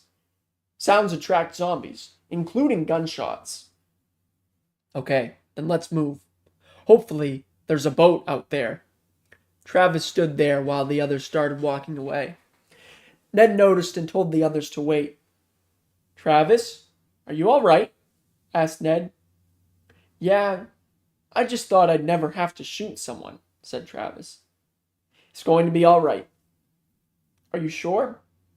Yeah, those things aren't even human anymore. I know. Okay. Stella walked over. We have to go, she said. All right, you feeling okay now? Asked Ned. Yes, let's go, said Travis. Everyone walked to the entrance, stepping over broken things, stepping over body parts, and going around things that were knocked over. I'm surprised nothing is on fire, said Ned. Same, said Travis. They got to the entrance and noticed one boat left. That's good, said Ted. Yeah, I'm surprised someone left this, said Travis. Grrr. More sounds from zombies came. That sounds like a lot more than one, said Ted. Yeah, I suggest we get going, said Stella. Everyone quickly got in the boat and then Ned started it. Ned started driving towards the land. Zombies can't swim, right? Asked Travis. No, I hope not, said Ted. Travis looked back and noticed the zombie fell into the water and started sinking. They can't, said Travis. How do you know? Asked Ted. I just watched one sink. Oh, yeah. Ned looked back at Travis. Nice aim, he said. Thank you. I used to practice a lot before working here, said Travis. Nice. After a few minutes, they were on land. Ned shut off the boat. Where do we go? Asked Ted. If any of our cars aren't blown up, then we can get in them for protection and hopefully be able to drive them, said Stella. Yeah, said Travis. They walked and saw a lot of holes in the ground, building pieces on the ground, and cars blown up. This all happened in 12 hours? Questioned Travis. Yeah, looks like anything can happen in that time, said Ted. Ned looked over. My car survived, but it looks like none of yours did, said Ned. You should try and start it, see if we can leave, said Ted. Okay. Ned walked over to the car, opened it, and it didn't start. He tried again, but it didn't start. He looked at his fuel gauge and noticed he had no gas. How? Asked Ned to himself. What's the problem? Asked Ted. I had a full gas tank yesterday, but now it's empty. Does that mean someone already stole all your gas? Asked Stella. I guess so, but who cares? We can't leave now, so I care. We have protection at least. That is true. Are we able to get in? Asked Travis. Yeah, you don't even have to ask permission anymore. That world is over. That is true. Everyone else walked over and got in. Travis felt his phone vibrate. He quickly pulled his phone out. What are you doing? Asked Ted. I felt my phone go off, said Travis. That's impossible. There's no service, said Ned, turning around. I know, but I just got notifications from many things, including messages from Mike. What was his last message? Asked Stella. I'm going back to my house. You know where I live. Was there anything before that? Asked Ted. Yeah, he said he would wait 5 minutes and pick me up. That's a nice friend, said Ned. Yeah, try to text him. It'll be impossible, but I'll try. Travis started typing. Hey, Mike, I just got out of the bunker. Can you come back to Rockport? We are where we parked cars to get the boats. We are where we parked cars to get to the boats, said Travis over text, and read out loud. He hit send. Why would you send that? Asked Ted. Why not? Asked Travis. You could have texted it better, said Stella. At least someone knows we're alive. Yeah. Everyone went quiet. Meanwhile, Alex, Felix, Seth, and Mike were almost in Camden. Alex was driving beside Seth. How long have we been driving? Asked Felix. About 2 hours, said Alex. Is your car almost out of gas? No. That's surprising. Yeah. Alex looked up and realized that Seth was returning. Alex looked up and realized that Seth was gesturing for him to roll his window down, so he did. What? Asked Alex. Mike just got a text, said Seth. How? I don't know. He just told me that it doesn't have service. Oh, yeah. Who's it from? He says Travis, his friend he worked with. Did he mention anyone else?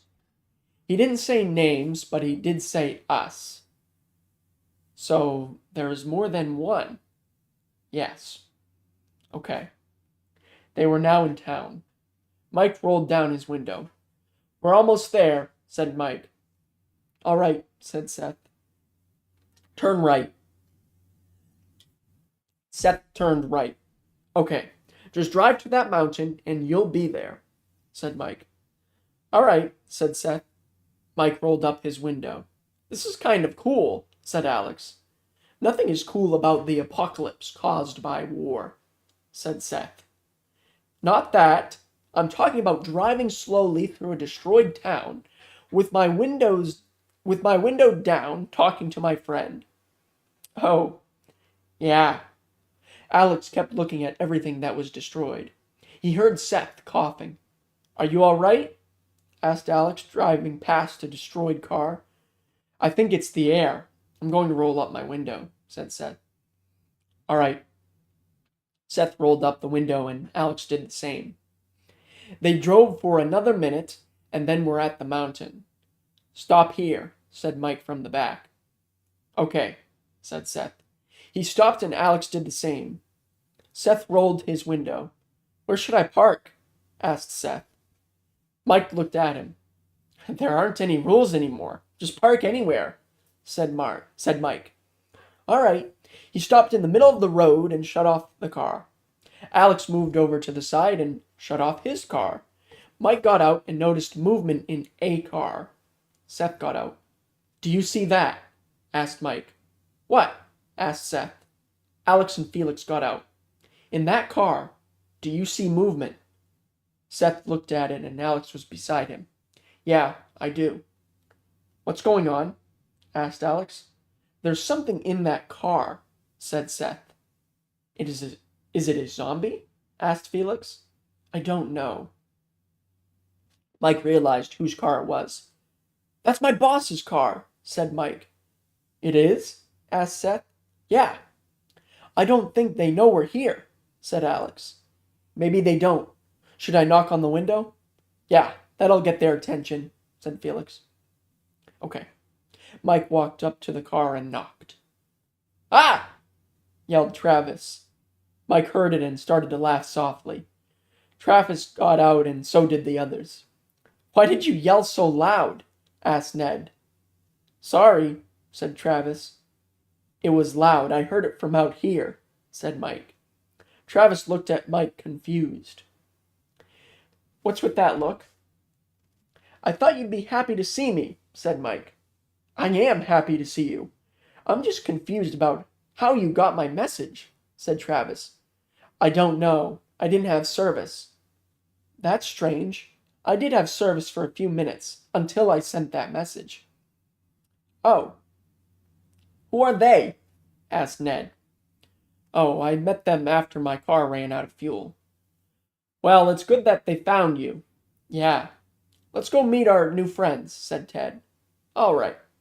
They decided to walk over to Alex and the others. Hi, said Ned. Hi, said Ned. Hello, said Seth. What's their names? Asked Ted. Mike told them their names. Ned then told the three their names. He was about to say Travis's name, but Seth interrupted. I know his name. It's Travis, he said.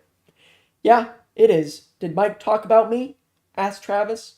Yeah, he mentioned you were his partner and friend. Okay. Did the boss survive? Asked Alex. Yeah, I did, said Ned. I need to know one thing. What's that? Is there a cure for this or not? Ned looked at Mike. Did you tell them? Asked Ned. No, I left my name badge on me by accident, said Mike. How? I don't know. Yes or no? Asked Alex impatiently. Ned looked at Alex. Do you want the truth or a lie? Asked Ned. I want the truth. What type of question is that? Asked Alex. No, there isn't a cure. Travis looked quickly at Ned. There isn't? He asked. No, said Ned. Why didn't you tell us? Asked Ted. I thought you guys knew. No, I never thought to ask about one, said Stella. You guys are scientists, so you can make one, said Felix. No, I don't think it's physically possible to make one. This is our life now, said Ned. You have to be lying, said Felix. I wish that I was joking around, but I am not. Everyone went silent until a bus horn went off. They all looked to see where it came from and noticed a bus driving towards them. After the bus stopped, the driver opened and a soldier stepped out. Do you guys need help? Asked the soldier. No, we're all good, said Ned. Then why are you all just standing here? I don't know, said Alex. Well, do you guys have anywhere to go? No, said Mike. Well, you guys can get on the bus, and we will take you somewhere safe. To the military base? Asked Seth. Yes, I'd like to go. I've been trying to find it since last night, said Alex. Okay. Alex walked over to his Jeep, grabbed all of his stuff, and got on the bus. He set his stuff down in the first seat and returned to grab his weapons. "If you had enough time to grab all of that, why didn't you stay at your house?" asked the soldier. "A jet crashed on the road I lived on and it set fire to a lot of people's houses," said Alex. "Oh." He walked over and grabbed his weapons. Everyone else did as well. "If we asked you guys to take us places, would you?" asked Travis. "I'm sorry to say this, but no." "Do you have extra clothes then?" "Yeah. Is that what you're worried about?" "Yes." "Okay." Alex remembered the gas canisters he had in the trunk. "Do you guys need gas?" asked Alex. The soldier looked at the driver. "Yes, we have enough to get back to the base, but not to go out again," said the driver. "Yeah, we do." "Okay. I have 2 gas canisters in my trunk. Go get them." "All right." Alex swiftly got off the bus and opened the trunk. He grabbed the canisters, set them down, closed the trunk, and picked them back up. He noticed the soldier open the baggage compartment. "Do you want me to put them in here?" asked Alex. "Yes," said the soldier. "Okay." Alex put them in the baggage compartment and then got back on the bus, and so did the soldier. "You can go now," said the soldier. "Okay," said the driver. After driving for a few minutes, the soldier started talking. "Before I ask anything, my name is Ross, and I am a general," said Ross. "These soldiers you see, they are a part of my group." "Are they allowed to speak without being spoken to?" asked Felix. "Yes." "Okay. Now, has anyone shot a zombie yet?" "I have, but I shot its stomach," said Stella. "All right. Anyone else?" "I have. I shot the one she shot, but in the head," said Travis. "All right. Does it count if we used a knife?" asked Felix. "Yes." "Okay. I used a knife on a zombie and killed it." "Okay. Anyone else?" Everyone was silent. "I'm taking the silence as a no," said Ross. "Here's one thing we will help you do when at the base. That's to help you get better aim." "That'll be helpful," said Stella. "Yeah. Now, does anyone have questions for me?" "Yeah," said Alex. "Okay. Is the fight with China over?" "I want to believe it is, but I don't know. Our walkie-talkies lost signal about an hour ago, so if it was called off, nobody on this bus would know," said a soldier. "Oh." They drove for 4 minutes in silence, until the walkie-talkie made static come through. "Is that a good sign?" asked Mike. "It does that once we get near a signal, so yes." "Chad, can you check and see if the walkie-talkie works?" asked Ross. "Sure," said Chad. He grabbed the walkie-talkie and pressed the button on the side. "This is Chad. Can anyone hear me?" he asked over the radio. Nobody answered. "Want me to wait a few minutes and try again?" asked Chad. "Yes," said Ross. He waited and tried again. He got an answer. "Hi, Chad. Were you a part of the group that is using a bus to get people?" asked the person over the walkie-talkie. "Yeah." "All right. How many have you gotten?" "We got 8. They were all together." "So did you get a group?" "Yes." "Are they friends?" "I believe so." "Okay."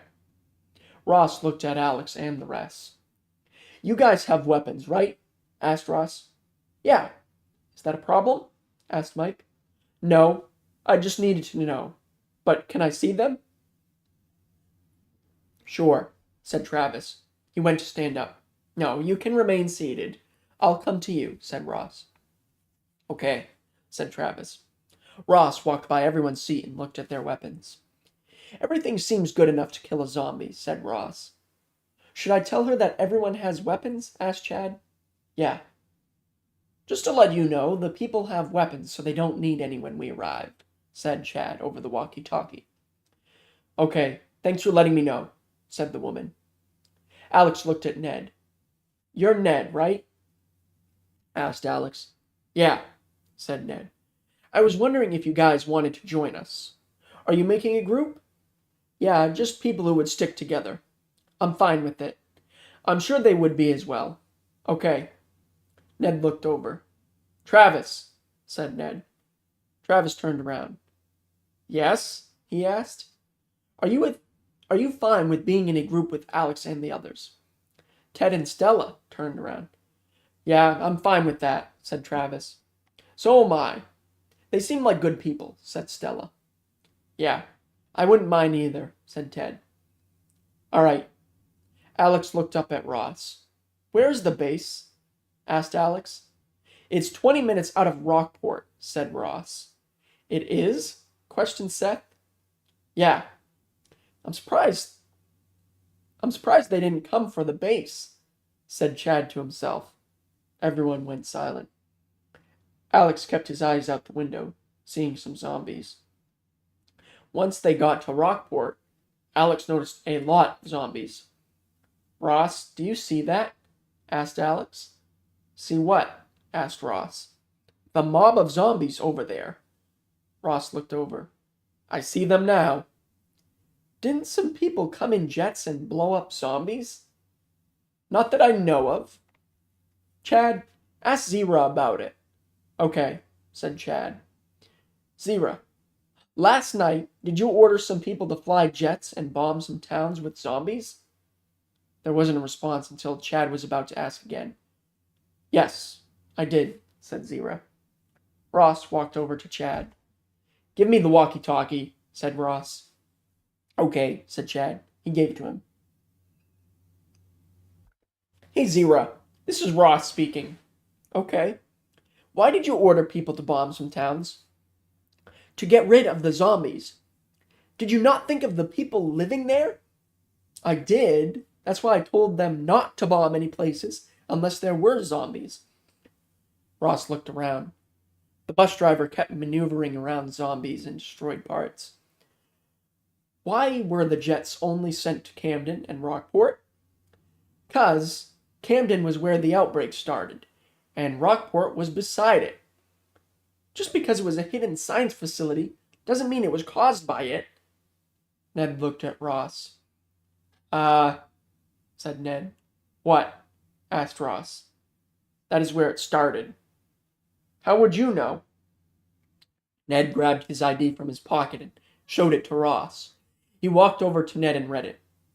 You were the boss there? Asked Ross. Yes, said Ned. Oh, did anyone on this bus work with you? Yes, said Travis. The others who did shook their head in agreement. Ross looked at Alex. What about you? Asked Ross. No, I didn't work there, said Alex. Oh. Ross looked at Seth and at Felix. They didn't work there either, said Alex. Okay, said Ross. Zira wasn't saying anything. Zira, you were right about it starting there, said Ross, over the walkie-talkie.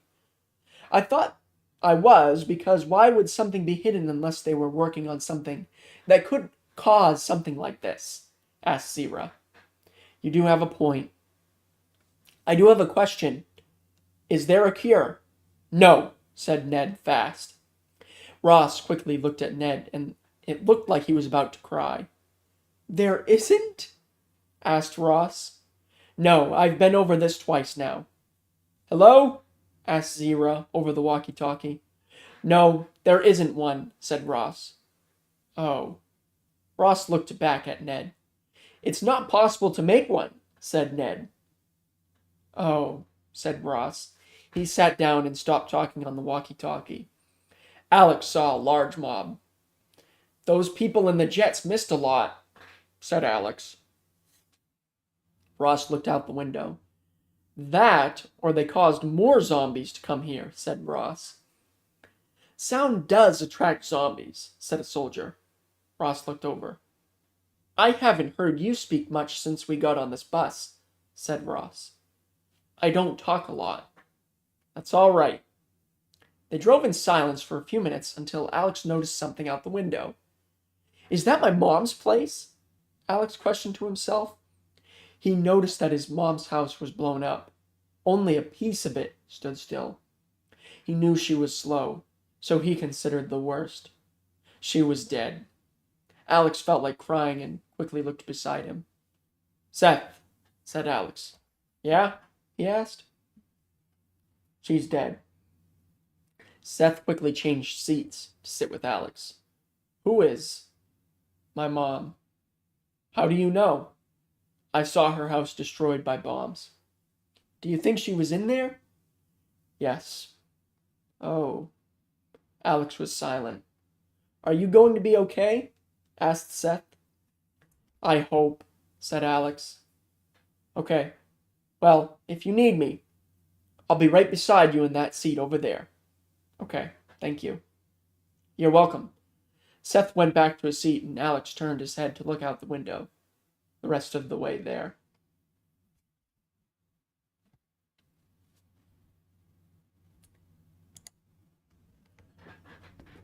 Gonna get some more water, so I'll be right back.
All right. Let's see here. So I've been live for 2.5 hours and actively reading for an hour and 43 minutes. So I think what I'm going to do is I'm going to read chapter 5 and then, well, yeah, okay. So then probably be 2 hours of active reading then. Actually, no, it's, shoot, it's 11 o'clock. All right, so I'm going to see. Let's see. So this is chapter 5. So what I'll probably do is I'll read for another 2 hours because I have until 1. Then I'll split this up into 2 streams, and the second half will probably be next Wednesday, but I'm not 100% sure yet. So yeah. All right, I'll continue.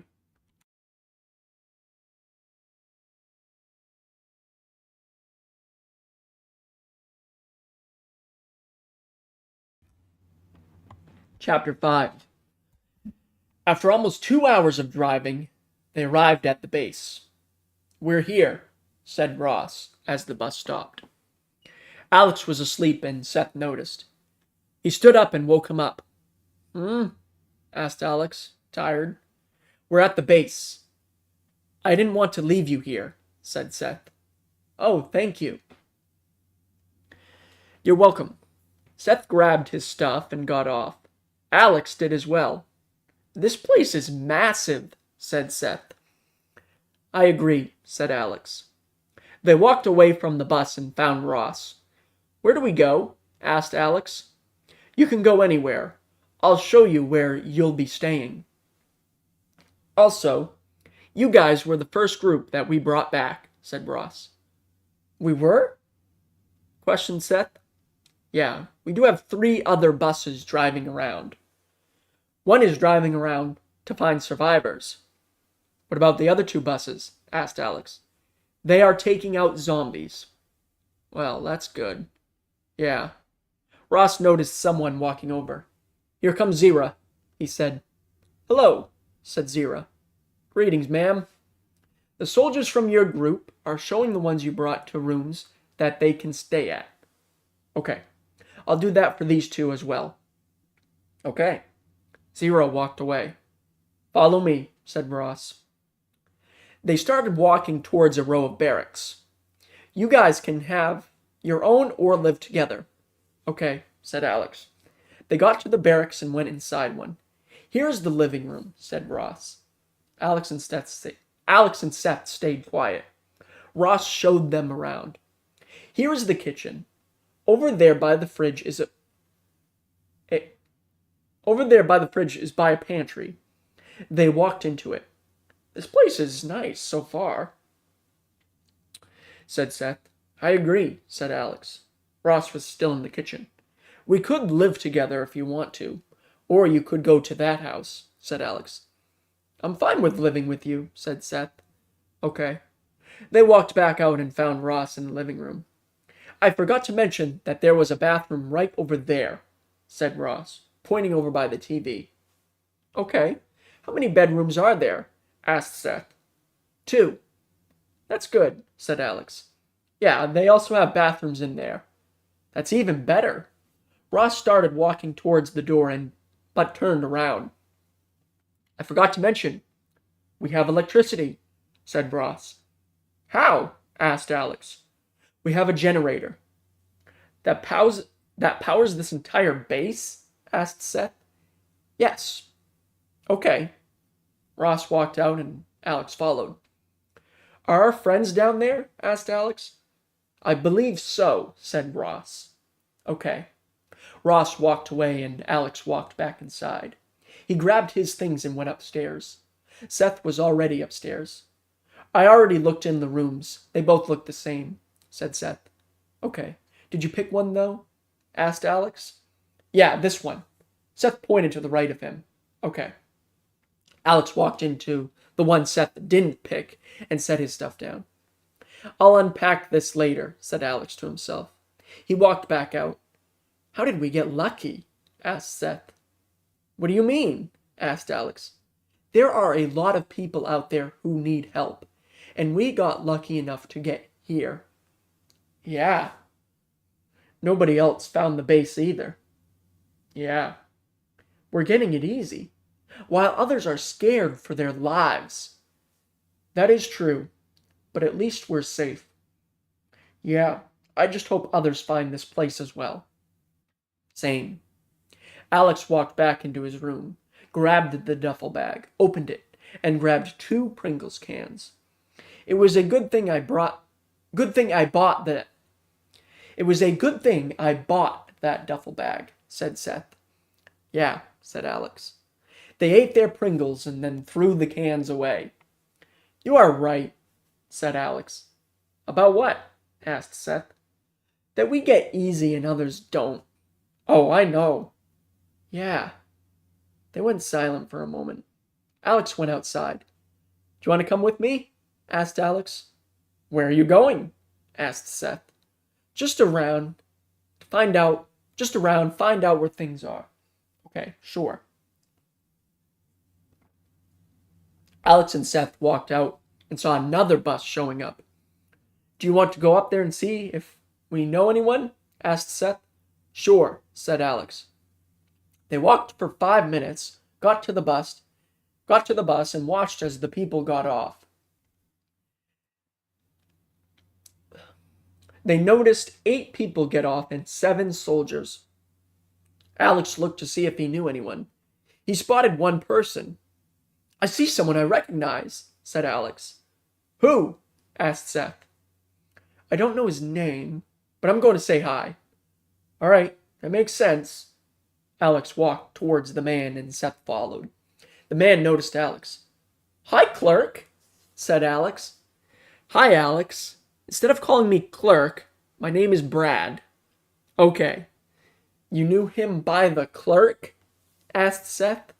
Yeah, He was at the gas station and gave me free things after he heard what happened on my street. Yeah, where's your other friend, Felix? You remembered his name as well? Yeah, you said it a couple of times. Oh, he's somewhere around here. Ross walked over. You guys are already making new friends? Asked Ross. I believe so, said Alex. That's good. I think it's the right thing to do to try and ignore what's happening around us. Yeah. Brad noticed that the people he got off the bus with were already gone. Where's everyone else? Asked Brad.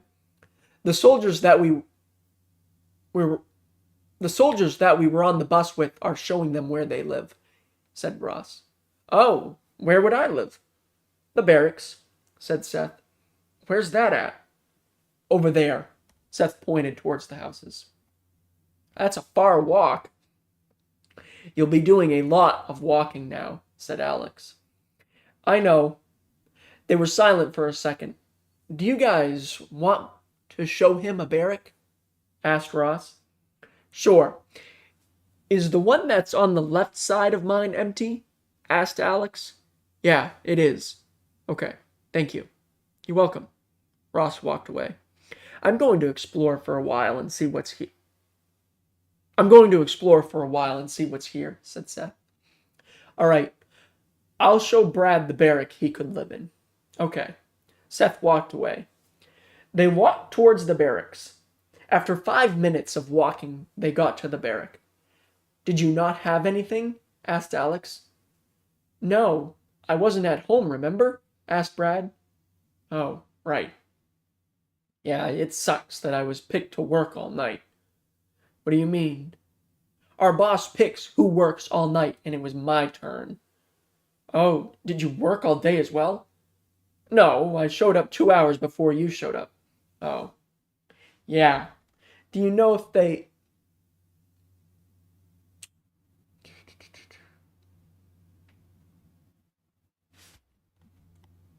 Hold on a second. Completely lost my place.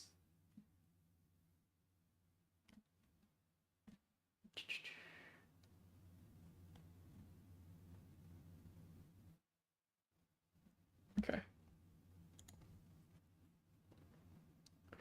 Yeah, do you know if they have anything in there for us? I believe they do. Okay. Brad walked in and looked around. It looks good, said Brad. Yeah, said Alex.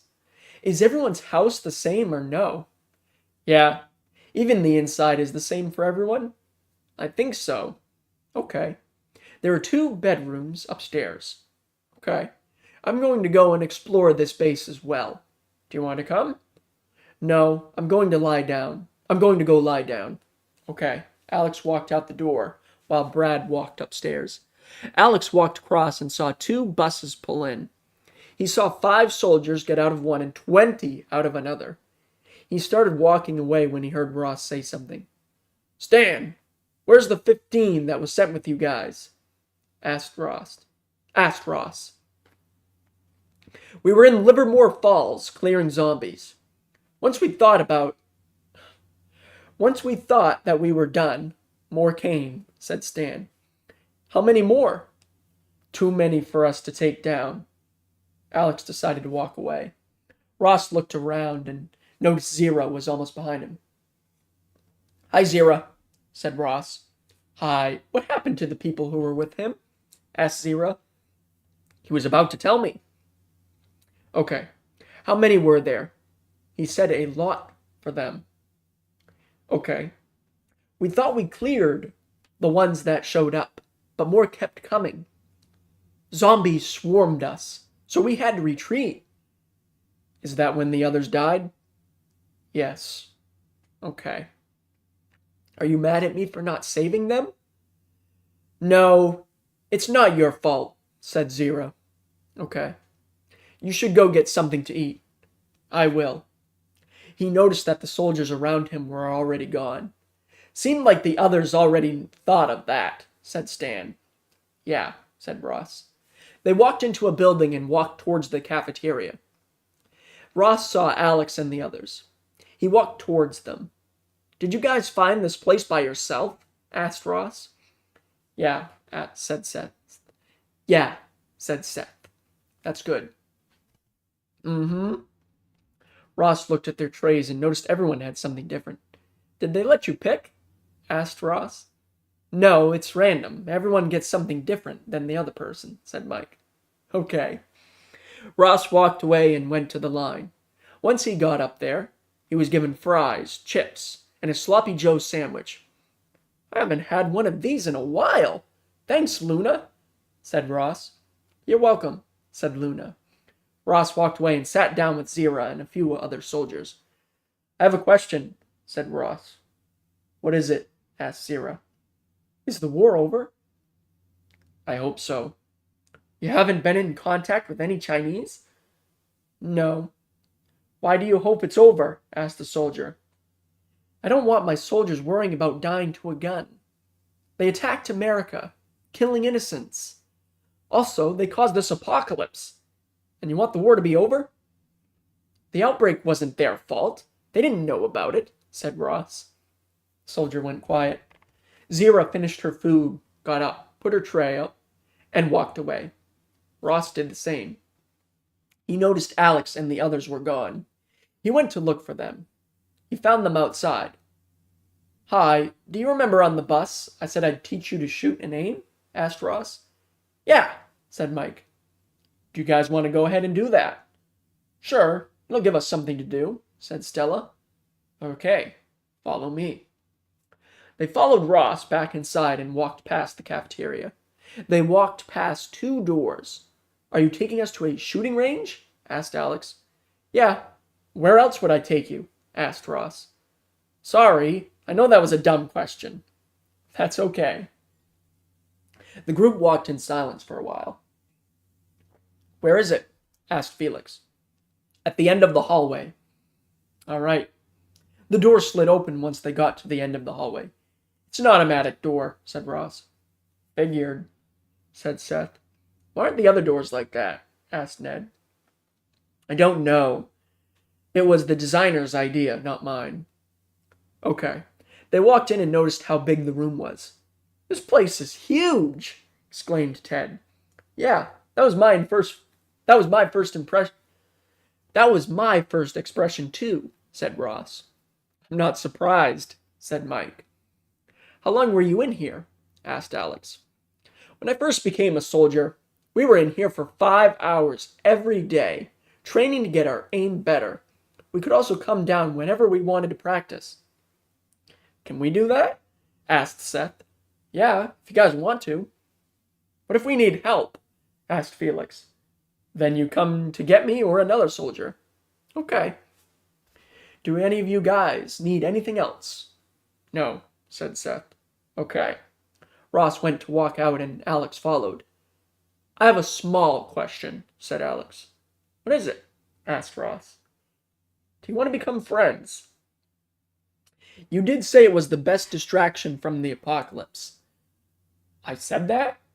You said something like that. Okay, but sure. Okay. A soldier appeared. Hey, Ross. They're sending 10 soldiers out to go and take out zombies near the base.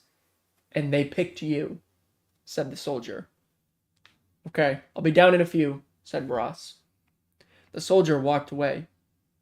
Do they just draw people's names from a hat? Asked Alex. I don't know, said Ross. He walked back into the gun range, grabbed a gun, and walked back out. Ross walked down the hall and went outside. Alex went back into the gun range. Where'd he go? Asked Felix. He got picked to go kill zombies, said Alex. Oh, did he seem to mind? No, he sounded exhausted. Oh, poor guy. Alex walked away and grabbed a weapon. He went to practice his aim. An hour later, he stopped practicing and looked around. He noticed everyone else was already gone. He put his weapon up, walked out the door, and then walked outside. He saw Mike and Felix talking. Was working at a secret facility fun? Asked Felix. It was sometimes, said Mike. Alex appeared. Why only sometimes? Most of the time we were under a lot of stress working. Oh. Yeah, the hardest part was trying to keep it a secret from everyone, including my parents. Why couldn't you tell your parents? Asked Alex. My parents would want money all the time. Oh, you had those type of parents. Yeah. They were silent for a few seconds. I just thought of something, said Mike. What is it? Asked Alex. When the bombs were being dropped to kill the zombies, I passed a clearing with two people pulled into it. Was that you guys? Yeah, said Felix. Okay. Was that a guess or did you see one of our faces? Asked Alex. I saw a little glimpse of his face.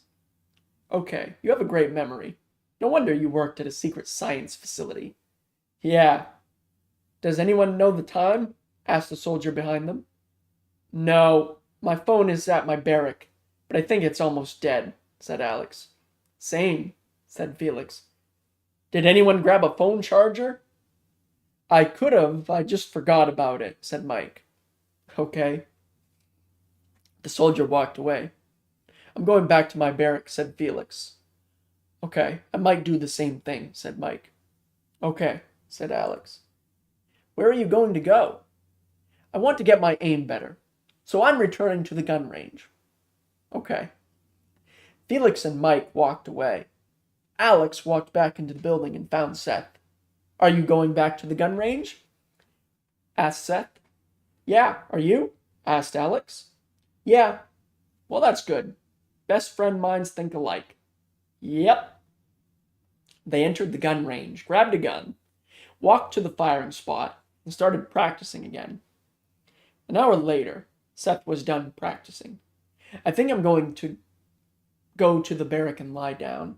It looks like the sun is going down, said Seth, looking out the window. Okay, I'm getting tired, so I'll be there soon, said Alex. Okay, see you soon. Seth walked to put his weapon up, then he walked out.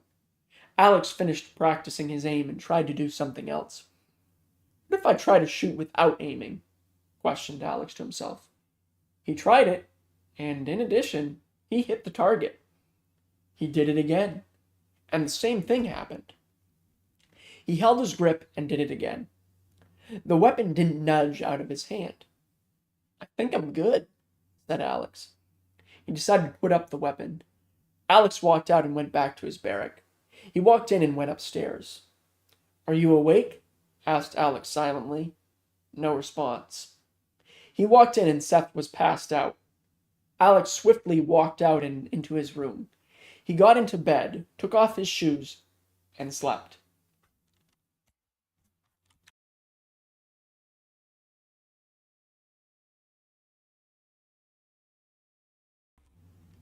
Alrighty, I will be right back.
All right, I returned.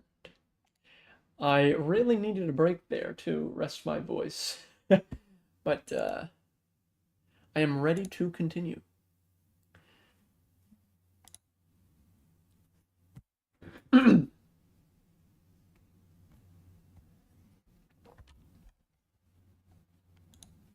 Chapter 6.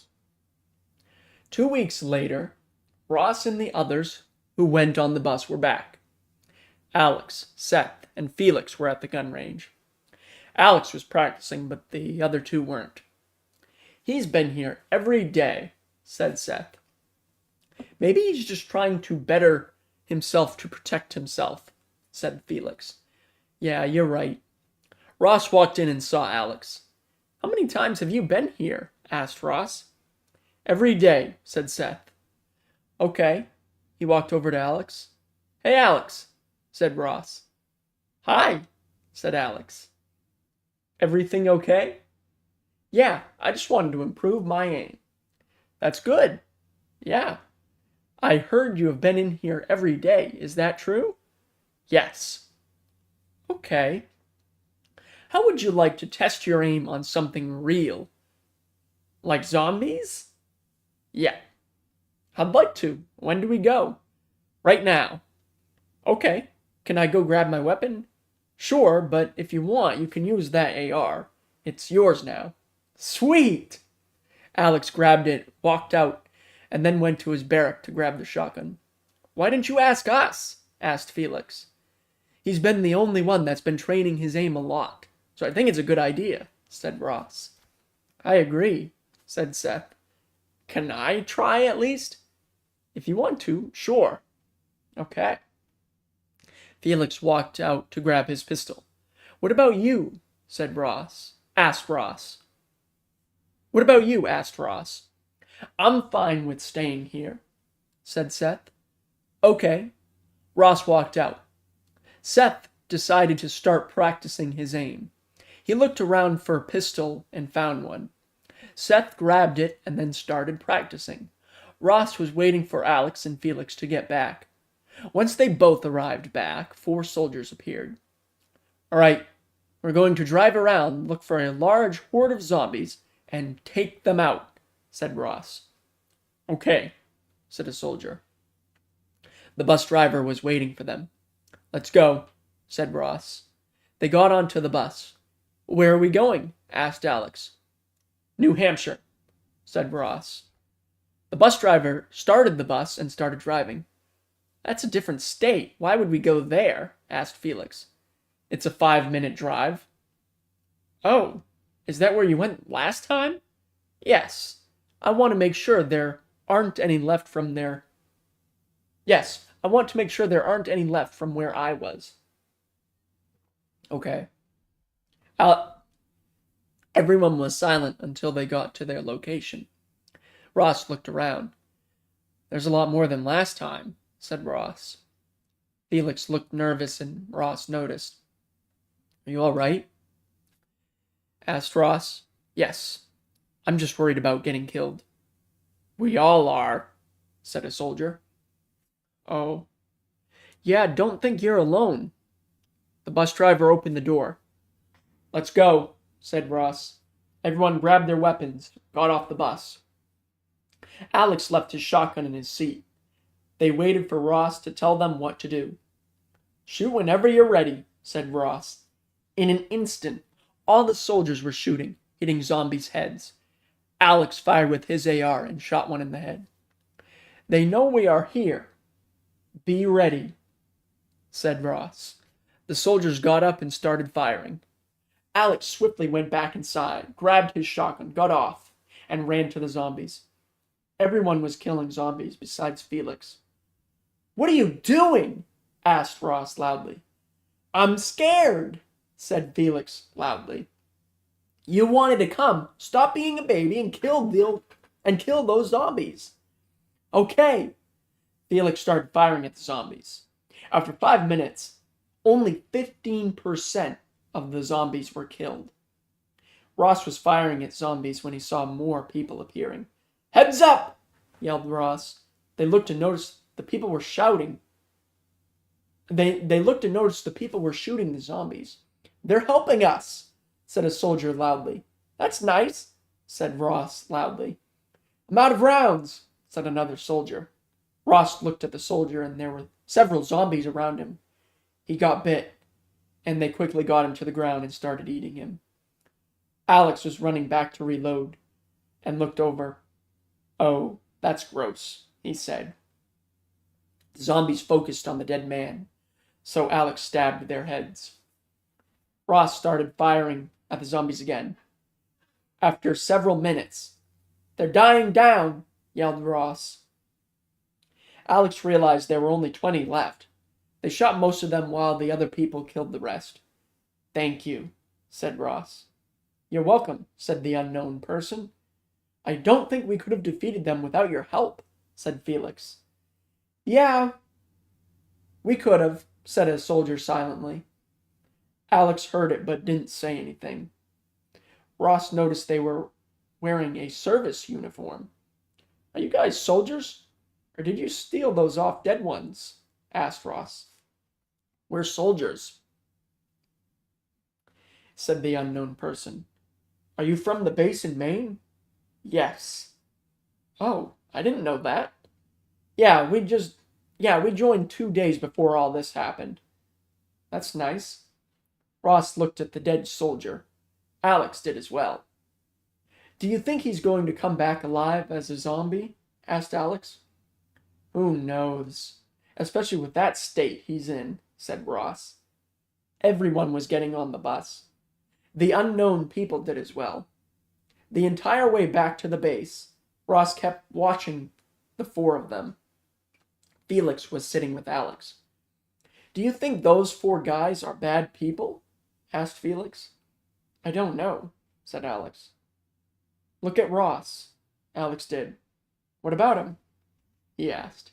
"He's been watching them since we got on," said Felix. "I don't know." "Okay." They stopped talking. 4 minutes later, they arrived back at the base. Zira greeted the soldiers as they were getting off. Ross got off. "Was Alex okay?" asked Zira. "Yeah, he didn't miss a shot," said Ross. "That's good to hear." Alex and Felix got off. "Who's that?" she asked. "That's Felix," said Ross. Felix heard his name and walked back over. "Did you say my name?" asked Felix. "Yeah, she was asking who you were," said Ross. "Oh." Alex walked back to Felix. Ross looked over and noticed the 4 people who came back with them. Zira looked over as well. "Who are they?" she asked. "4 soldiers from here," said Ross. "I don't recognize them. One of them said that they joined 2 days ago. One of them said that they joined 2 days before this all started." "Okay, keep an eye on them." "I will." Zira looked at Alex and Felix. "Will you guys do the same thing?" asked Zira. "I'll try to," said Alex. "Okay." Zira walked away. "Is she the leader?" asked Felix. "Yeah," said Ross.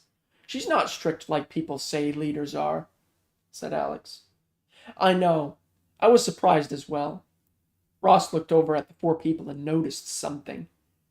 "They have walkie-talkies," said Ross. "You guys do too," said Alex. "Yeah, but they're different than ours." "Oh." Felix looked at them. "Are they Chinese?" "Yes," said Ross. "How can you tell?" asked Alex. "They have their flag on their talkies." "Oh no, is that bad?" "I don't know. We have people on our side who are Chinese as well," said Ross. "Oh, with the Chinese flag?" "Yeah, they draw it on." "I don't know why, but they do it." Ross looked back at them. "I'm going to go," he said. "All right," said Alex. Ross walked away. "I'm going back to my barrack," said Alex. "Okay," said Felix. Alex walked away and Felix walked inside. Once he got back into his barrack, Seth was there.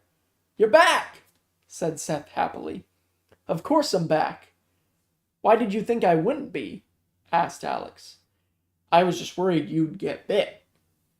I didn't, but someone else did. Was it Felix? No. That's good. But who? A soldier. Oh. Yeah, but after that happened, 4 people showed up and helped us. That's good. No, it isn't.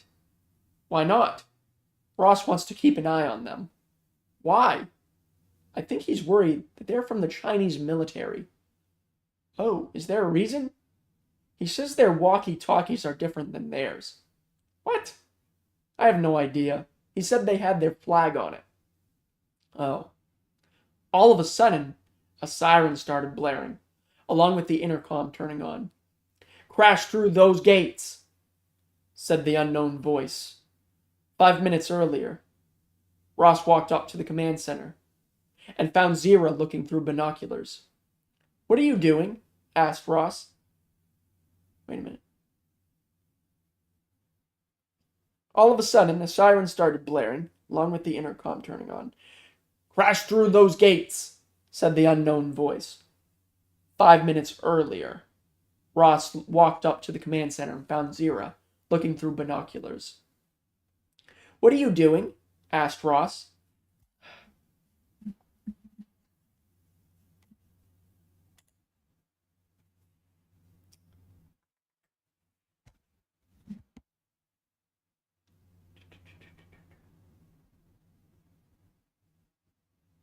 Zira turned around quickly to see who it was. I'm just trying to find those 4 men, said Zira. Are you worried they're going to try and attack us? Yes. You don't have to worry. Why? Because there's 4 of them and over 200 soldiers here. True. Zira looked out the window with the binoculars and noticed 6 military trucks were driving along the road to the base. She quickly turned to Ross again. Take a look at this, she said. He grabbed the binoculars and looked where she was looking. He saw the 6 trucks stopped on the side where the gates were. What should we do? Asked Ross. Sound the alarm, said Zira. Ross turned around quickly to do what she said. Not another move, said an unknown voice. Zira turned around and saw 4 people standing there with guns pointing at them. Where's your intercom? Asked one. Right beside me, said Zira. Move over. The man walked over and had his hand over the button. Does it work? Asked the man. I don't know, said Zira. They have electricity. I tested, said another man. Okay. The man looked at Ross. Is that the button that makes an alert go over the base? Asked the man. Yes, said Ross. He walked over to him. Move or you're dead, said the man. Ross quickly moved. The man sounded the alarm and the other man turned on the intercom. Crash through those gates. Why are you guys doing this? Asked Ross. We just want the war to be over. And after this, it will be, said the man. One of the trucks crashed into the gates, knocking it down. I thought it was over, questioned Ross. One of your guys killed one of ours, said the man. When? Asked Zira. A week ago. We've been here ever since, but outside and observing. I didn't tell that soldier to. Too bad. People were shooting. That siren is going to attract zombies, said Zira. Not our problem, said the man. He looked behind him. You 2, go out there and kill the others, said the man. Okay, said the other one. The 2 walked down the stairs. While the other 2 were looking away, Zira quickly grabbed her weapon. The man noticed, but she shot him and killed him. The other man shot his AR quickly and hit Zira's stomach. He then aimed the gun at Ross. I didn't do anything, said Ross, putting his hands up. Just watch your leader suffer, said the man. He walked over to Zira. Stand up, said the man. I can't, said Zira in pain. What type of leader are you? A good one, said Ross. Lies. She went to stand up, but the man shot her again. Ow! She cried. Ross put his hands down and grabbed his weapon. The man noticed.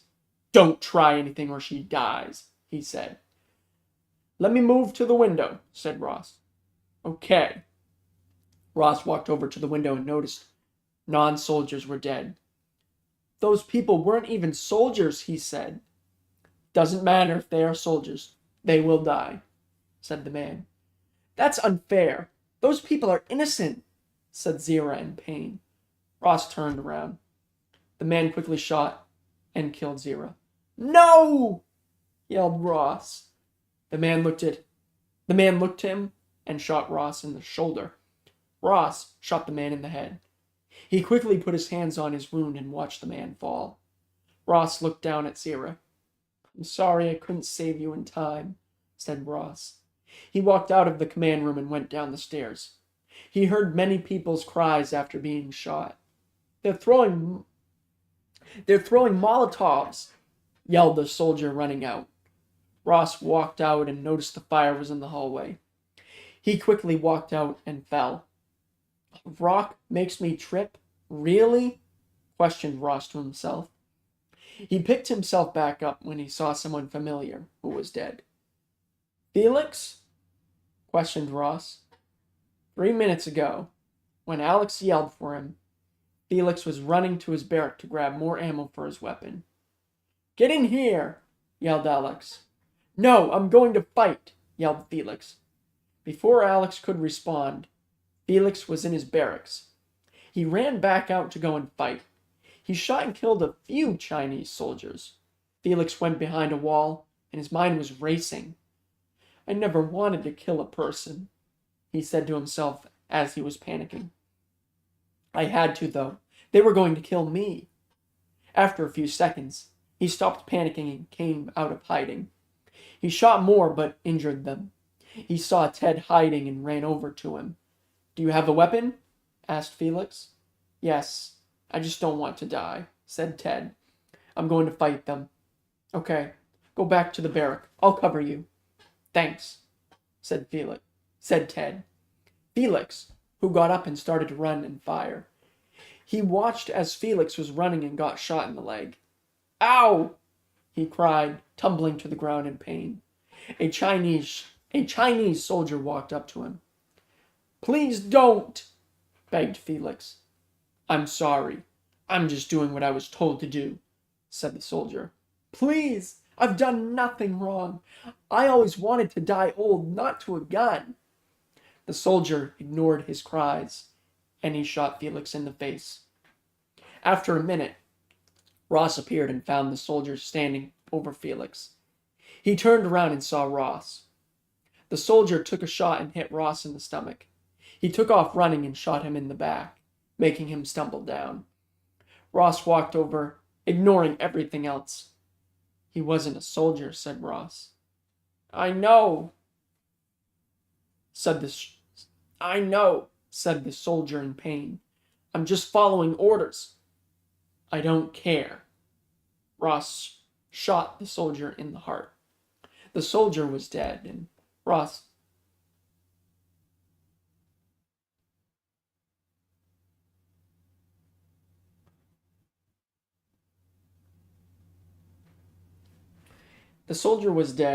walked back to Felix's body.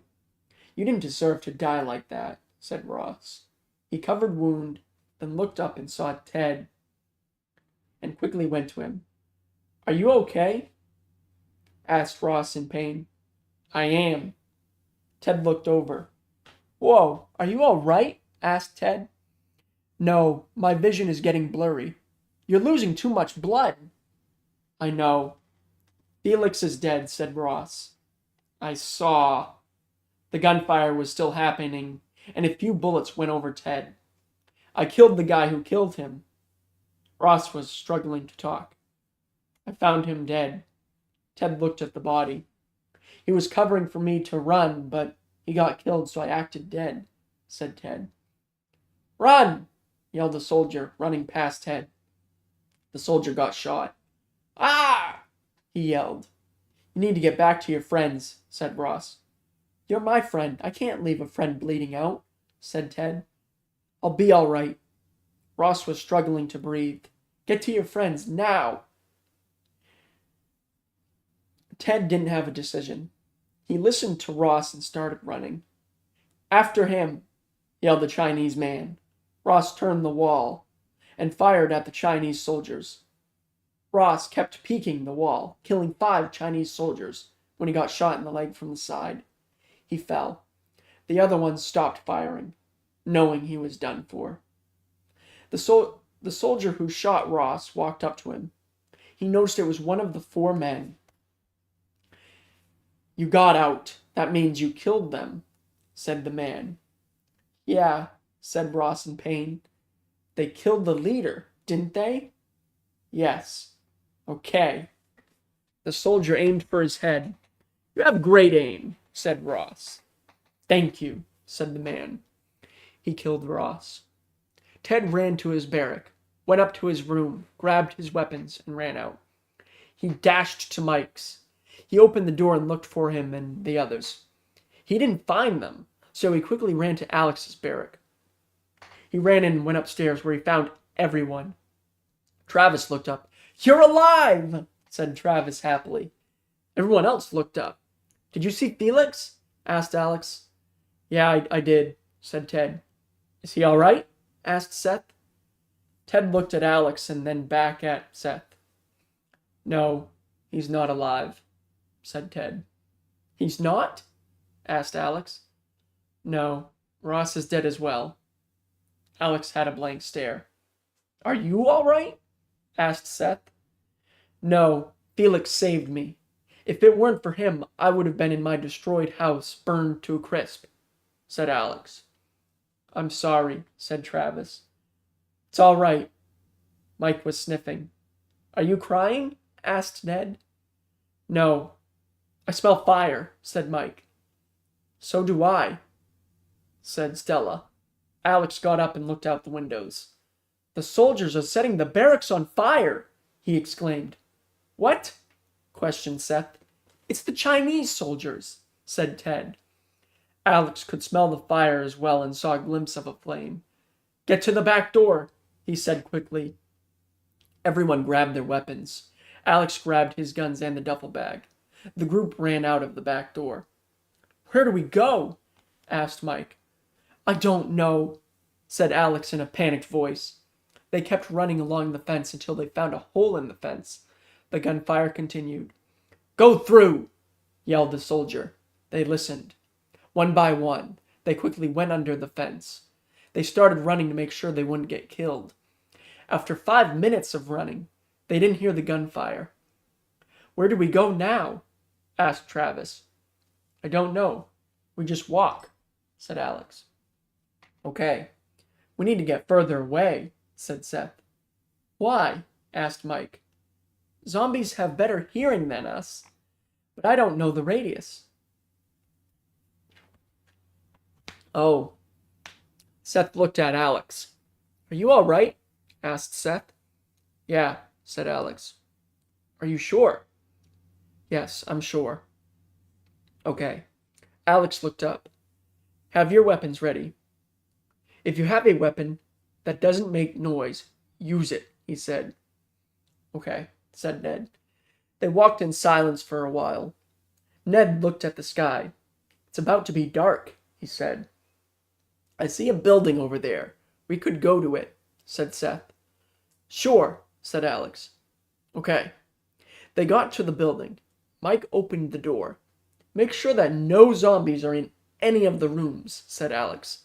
"Okay," said Travis. They walked in and checked the rooms. They found nothing in any rooms. "There are no zombies," said Seth. "Okay," said Alex. "What should we do?" asked Mike. "Find a room to relax in." "Okay." Everyone walked into different rooms. Seth and Alex chose the same room. "Do you think we should go back?" asked Seth. "Why?" asked Alex. "So we can see if the Chinese took over and get revenge for Felix, Ross, and the other dead soldiers." "I don't know." "Okay, it's up to you." "Do you guys think I'm the group leader?" "Yes." "Why?" "Because we all think that you'd be a good leader." "Thanks." "You're welcome." Alex opened the duffel bag and grabbed 6 different things. He handed Seth a bag of chips. At least you've got food, said Seth. Yeah, said Alex. He walked out and gave the others something to eat. He decided to look for candles so they could see at night.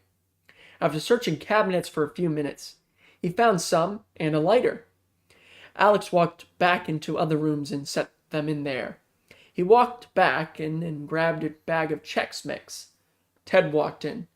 Thank you for the food, he said. You're welcome, said Alex. He walked out of the room. Alex was silent for a couple of minutes. I thought about it, said Alex. Okay, said Seth. We are only going back to the base to get things. If a Chinese soldier is in the way, kill him. Okay, what about the others? I'll tell them tomorrow. We should rest. Okay. Alex fell asleep.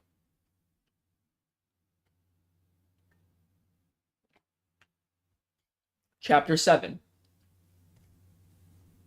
The next day, Alex woke up and looked out the window.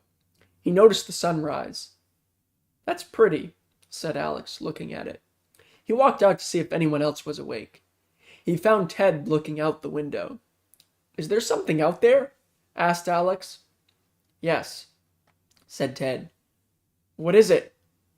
Zombies. Alex looked out the window. That's not a lot, said Alex. I know, said Ted. Alex walked back into the room he slept in. He opened his duffel bag to grab the hunting knife and walked out. Alex walked back to Ted. Do you have a knife? Asked Alex. No, said Ted. I'll go find you one. Why? So we can kill the zombies. Right. Alex walked into the kitchen to look for a knife. He opened a drawer right by the sink and found the knives. He grabbed the sharpest one and closed the drawer. Alex walked back to Ted. Here you go, said Alex. Thanks, said Ted. He handed Ted the knife upside down. Alex took off the cover of the hunting knife. Let's go, said Alex. Okay, said Ted. Ted opened the door and then walked out. Alex walked out and closed the door quietly. Do we have a plan? Asked Ted. No, just go for them, said Alex. Roger that. They walked toward the zombies and started killing them. Blood splattered onto them both after they stabbed their heads. Ted stabbed a zombie, and his knife got stuck in its head. The zombie fell while he struggled to get the knife out. Ted turned around and his zombie was right behind him. He quickly killed the zombie. Alex noticed he was struggling and ran over to him. He stabbed the zombie. Thank you, said Ted. You're welcome, said Alex. He realized that there weren't any more zombies. We got them all, said Alex. That's great to hear, but can you help me get the knife out? Asked Ted. Sure. Alex put his foot on the zombie's throat and Ted grabbed the knife, yanked it, and got the knife out. Thanks, said Ted. No problem, said Alex. They walked back inside and noticed that everyone was awake and in the living room. That was a close call, said Stella. You saw? Asked Ted. Yeah, good thing Alex was there. Mm-hmm. Are we staying here or moving on? Asked Mike, looking at Alex. Is he the leader? Asked Ned. Yeah, everyone looks at him when something is needed, said Stella. Okay, we're leaving, but I don't think any of you will like where we're going, said Alex. Where's that? Asked Travis. Back to the base. Why? Asked Ted. To see if anyone survived and to get resources. How long will that take? Couple of hours. When are we leaving? Asked Mike. In a few minutes, if that's fine with everyone. Nobody responded. Okay, get ready, said Alex. Everyone walked into their rooms and grabbed their weapons. Mike realized that he only had a pocket knife. He looked at Travis. Do you have any spare weapons in that duffel bag? Asked Mike. Yeah, what do you need? Asked Travis. A spare weapon, that's all. Okay. He opened the duffel bag and grabbed the assault rifle. How do you not have a weapon yet? Asked Travis. I don't know, said Mike. Whenever we return to the base, try and get one. I was thinking about doing that. Okay. Everyone was back in the living room. I was thinking that a few people stay behind, said Alex. Oh, like who? Asked Seth.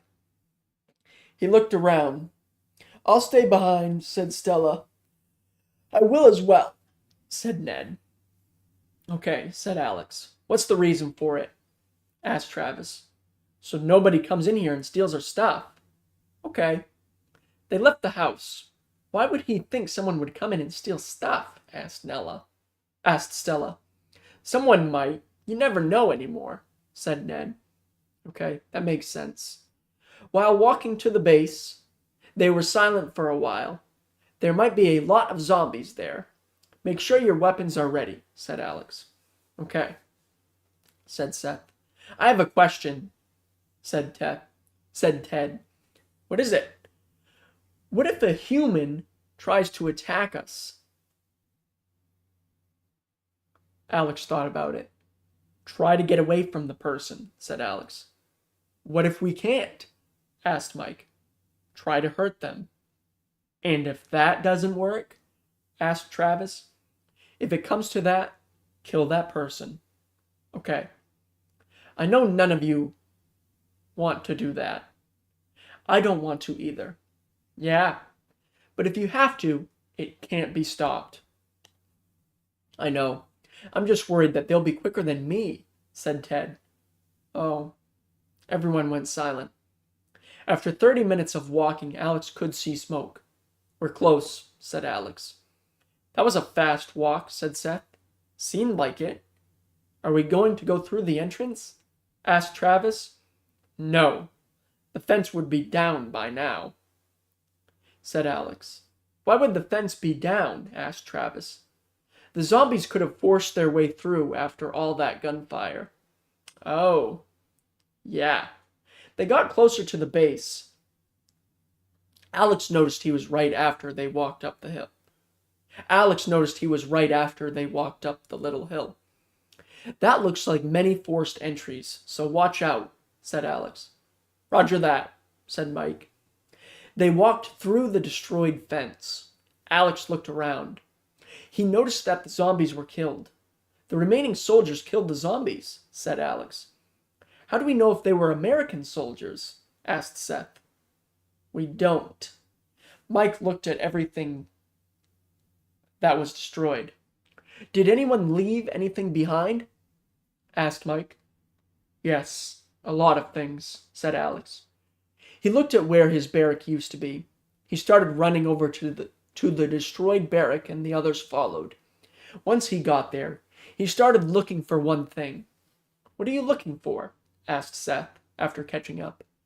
The picture I brought, said Alex. He found a small piece of it. I should have grabbed it. Now I don't have anything of my mom anymore, said Alex, upset. What about your phone? Asked Mike. It's destroyed.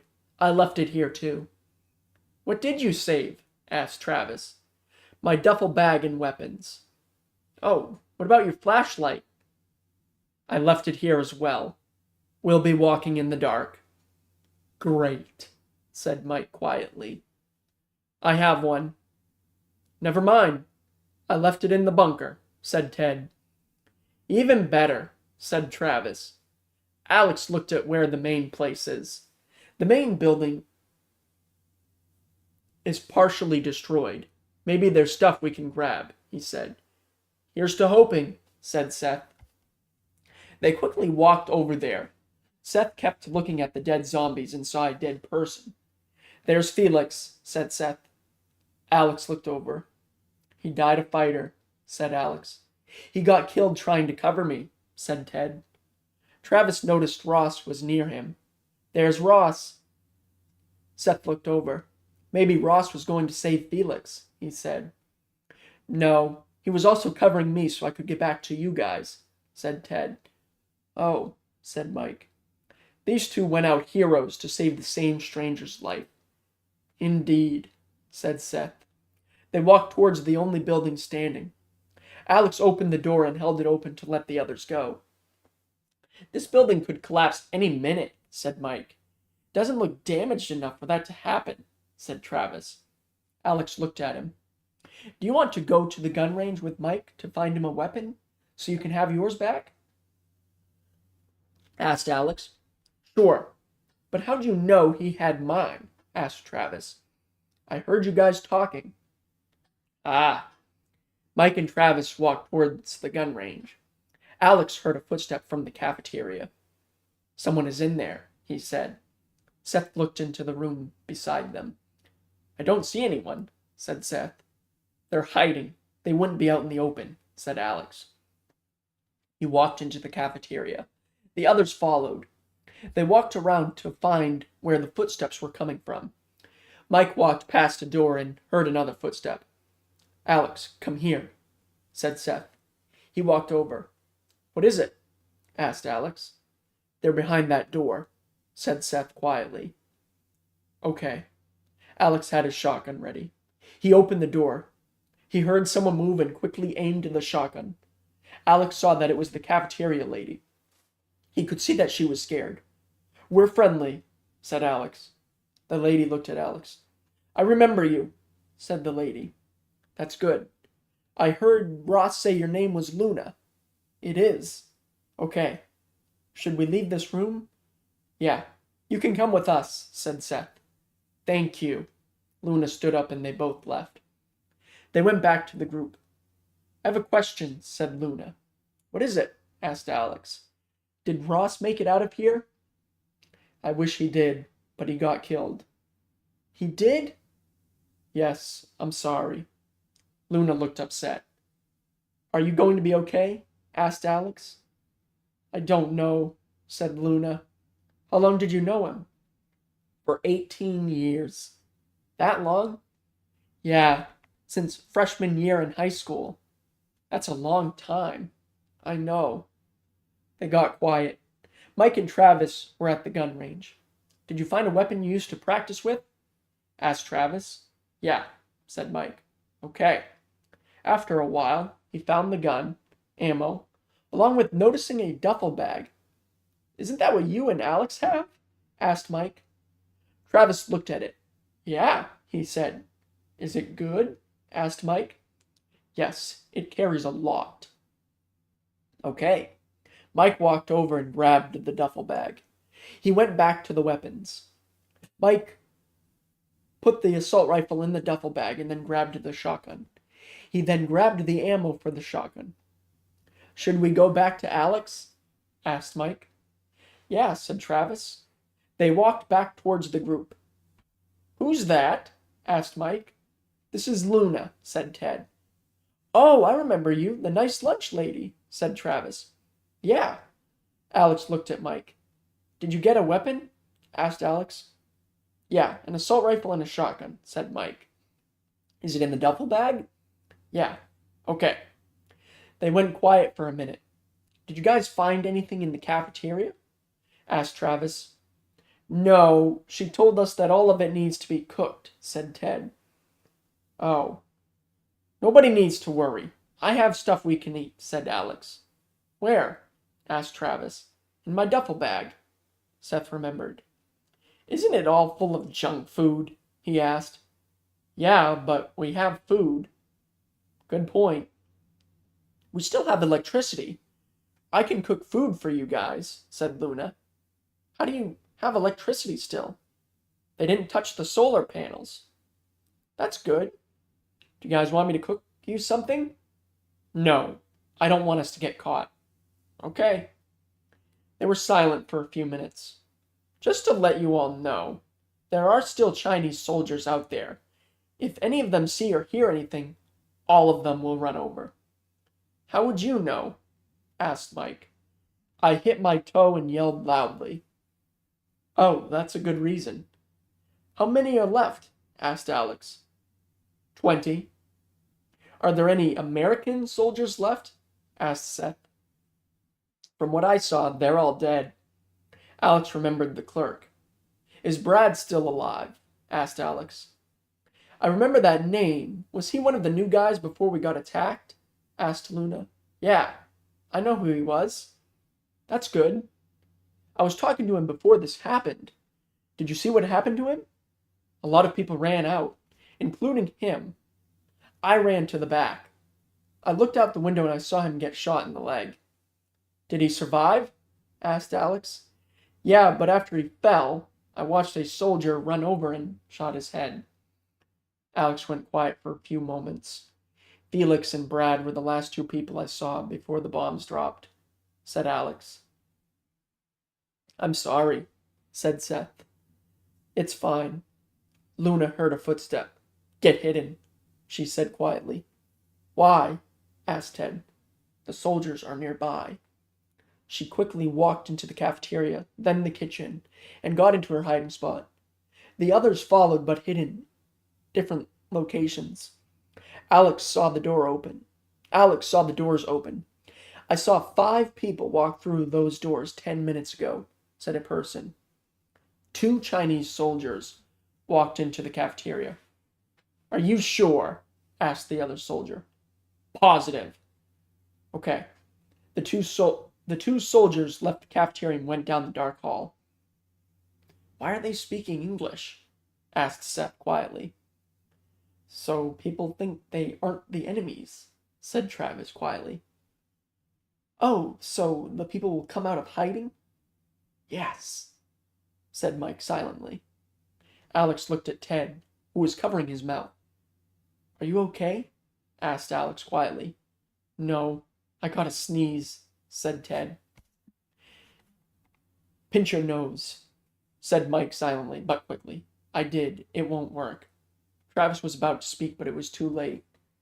He sneezed, and they heard the soldiers coming back. I knew it, said the soldier running in. Alex stared at Ted. I'm sorry, whispered Ted. Just come out and face us. We won't kill you, said the soldier. Ted looked at Alex. He quickly shook his head no. One of the soldiers noticed movement from a door of a cabinet in the kitchen. They both walked over with guns ready. They both walked over there with guns ready. Anyone in here? Asked the soldier. Luna was quietly panicking. She was in a closed cabinet. The soldier looked through the crack and saw her.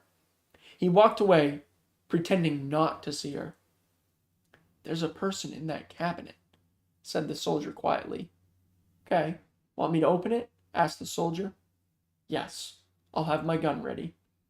Okay. They both walked over to the cabinet. Alex was watching. Is she in there? Asked Ted. I think so, said Alex. One soldier got his gun ready. The other started to open the door slowly. Once the door opened, she was facing the other way, acting dead. I know you aren't dead. We don't stuff people in places, said a soldier. She faced them. Just let me be, said Luna. We're just following orders, said We're just following orders, said the other soldier. What are the orders? We can't say. It is to kill American civilians and soldiers. Oh, is it to kill American civilians and soldiers? The Chinese soldiers kept quiet. Is there anyone else in here? Asked one. No, but I saw some people run past here, said Luna. Okay. Alex had his hunting knife. Does anyone have a knife? Asked Alex. I do from earlier, said Ted. Okay, get it out. We're going to save her. Okay. Ted grabbed his knife. Are we going to kill them? Asked Ted silently. We don't have a choice, said Alex quietly. There's no other way? No. Okay. This might traumatize both of us, but we are saving a friend. I know. Are you ready? Sure. They both stood up and walked quietly toward the soldiers. Seth watched. Just let me live, said Luna, scared. Why do you think we're going to kill you? Asked the soldier. You're both pointing guns at me and have a finger on the trigger. Yeah, but we are just doing it to be ready, said the other soldier. Oh. Yeah, but we will give you a choice. Luna noticed Alex and Ted sneaking behind them. But before we give the choices, what was your role on this base? asked the soldier. A cook, said Luna. Okay, here are your two choices. 1, you come and cook food for us. Or 2, we kill you, said the other soldier. Alex and Ted were standing behind them now. Do you want to know my choice? Asked Luna. You thought fast, but yes, said the soldier. I choose death. Alex stabbed the soldier's head, while Ted stabbed the back of the other soldier. The one Alex stabbed died quickly. The other soldier was in pain, but turned around. Alex kicked the soldier's leg, making him fall. When he hit the ground, he shot his weapon. That's not good, said Luna. Ted grabbed the soldier's gun and pointed it at the soldier. Are any others coming? Asked Ted. Yes, they heard the gunshot, said the soldier. What do we do? Asked Luna. I don't know. We'll have to fight them, said Alex. You guys won't win. They'll kill you all. Ted shot the soldier in the heart. Alex turned the soldier over and pulled out the knife. Here you go, said Alex. Ted had a blank stare. Are you okay? Asked Alex. No, I never thought I'd do that, said Ted. Neither did I, but we had to do what was right. The shot came from here, yelled the soldier. Alex quickly looked at Luna. Do you have a weapon? Asked Alex. No, said Luna. Ted gave her the gun he used to kill the soldier. Now you do, said Ted. Thanks, said Luna. You're welcome. Alex ran over to the others. The two followed. Are we going to hide or fight? Asked Seth. Hide. There's too many, said Alex. We need to escape. There's a back door we could use, said Luna. Okay. The group followed Luna. I see them, yelled the soldier. They started to run, while the soldiers started to shoot through the windows. A bullet hit Luna in the leg. Ow! Cried Luna. They ran into the kitchen and she sat down. The bullet stopped. They're coming in. Leave me here and go, said Luna. Are you sure? Asked Alex. Yes. The door is in that hallway. Okay. They ran with their weapons. The soldiers were inside and ran into the cafeteria. Where'd they go? Asked the soldier demandingly. Who? Asked Luna in pain. Don't be stupid. Luna went quiet. Speak! I'm thinking. Wait. Meanwhile, Alex and the others were sneaking back around. Why aren't we leaving? Asked Mike. I don't want to deal with these guys anymore, said Alex. If we leave, we won't have to deal with them, said Ted. There's not that many. We can take them out. Are you sure? Asked Seth. Yes. Alex went quiet. I know this will hurt you all and traumatize you, but we must do what's right, said Alex. Okay, said Seth. They crept to the corner. Alex found a window. He saw a soldier pick up Luna. You're taking too long, yelled the soldier. Where are they? I don't know, cried Luna. There's no need to lie. I'm not. The soldier shot Luna's leg. She didn't make a noise, but a squill. I don't like liars. Drag her out, yelled the soldier. They listened and did what he said. That's the leader, said Alex. Seems like it, said Mike. The soldier threw her on the ground. Ow! Yelled Luna. You seemed like you'd fit in with us, but you chose to kill us, said the soldier. No, I didn't, said Luna. Enough of these lies. Take her out. The soldier shot her head and killed her. No! Yelled Alex. He looked back at the others. Fire! Yelled Alex. The others listened and started firing at the soldiers. The other soldiers fired back. Alex shot a soldier in the head. One by one, soldiers fell. Alex shot a lot of them in the head. The remaining soldiers ran away, but were instantly killed besides 2. They stopped firing. Alex ran over to Luna and fell to his knees. I'm sorry, cried Alex. Seth walked over to him. He was shaken up by shooting at humans, like the others. It's all right, said Seth. No, it's not. Every time I befriend someone, they get killed, said Alex. That's not true. You still have me and the others. Alex looked at Seth. You're right, said Alex. He hugged Seth. I know I won't die, said Seth. No, you don't know that, said Alex. Yeah, but I feel like the only two ways I'll die is by a person betraying us, or by a zombie. I don't believe anyone would betray us. Yeah. Alex stood up and they walked back to the others. I noticed a few people run away during the fight, said Mike. He looked at Alex. I shouldn't have told you all to kill them, said Alex. You did what was right, said Seth. No, someone could have died. That would have been my fault. Nobody said anything. Should we head back to Stella and Ned? Asked Ted. Yeah, said Alex. Okay, I'm starting to miss them. Abruptly, a gunshot sound went through the air. A soldier shot a sniper and the bullet hit Ted's head. His body slowly fell. Nobody said anything. Alex looked for where the bullet went through. It came from behind him, said Alex. Mike looked and saw two soldiers standing in a little building. They're over there, said Mike. Travis started running towards them. Should we follow? Asked Mike. Alex had a blank stare. Alex, asked Mike. Another sniper bullet went past Mike's head. Alex looked at Mike. Let's get them, said Alex. He started running towards the building. They're fast, exclaimed a soldier. Shoot anyway, exclaimed another. The shooter sniped at Alex, but missed. He hit Ted's body again. Travis arrived at the building first, followed by Alex, a few seconds later. Why do snipers take forever to reload? Questioned one. They're at the top, said Travis. Okay. Guns ready, said Alex. They're at the top, said Travis. Okay. Guns ready, said Alex. They walked inside. The others just got to the building. Where'd they go? Asked the soldier. I saw them running here, so we need to go, said the leader. Okay, sir. Alex and Travis were waiting for them to turn around. Pack up, let's go, said the leader. Okay, said the soldier.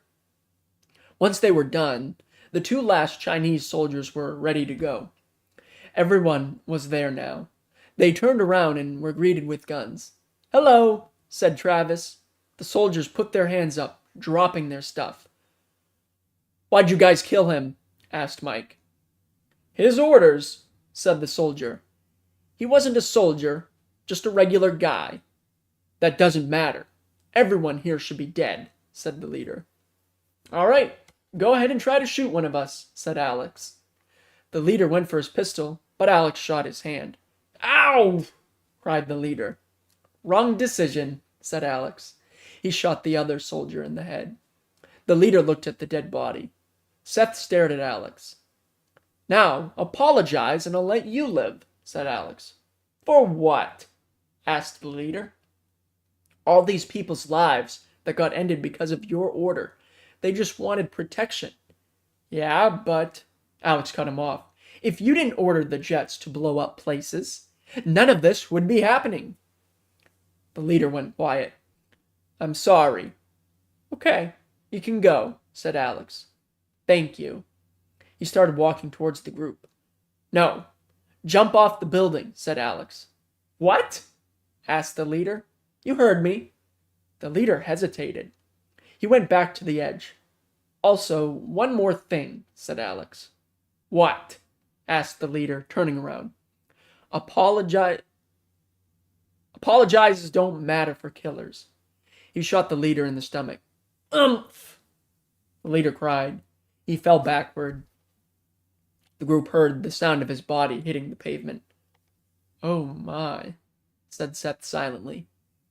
We should get back to the house. The sun is going away, said Alex. Okay, said Mike. They walked down. Once they were out of the building, Alex looked at his body. He's dead, said Alex. Of course he is, said Seth. Travis could see zombies. Here they come, said Travis. Let's go, said Alex. They started running fast.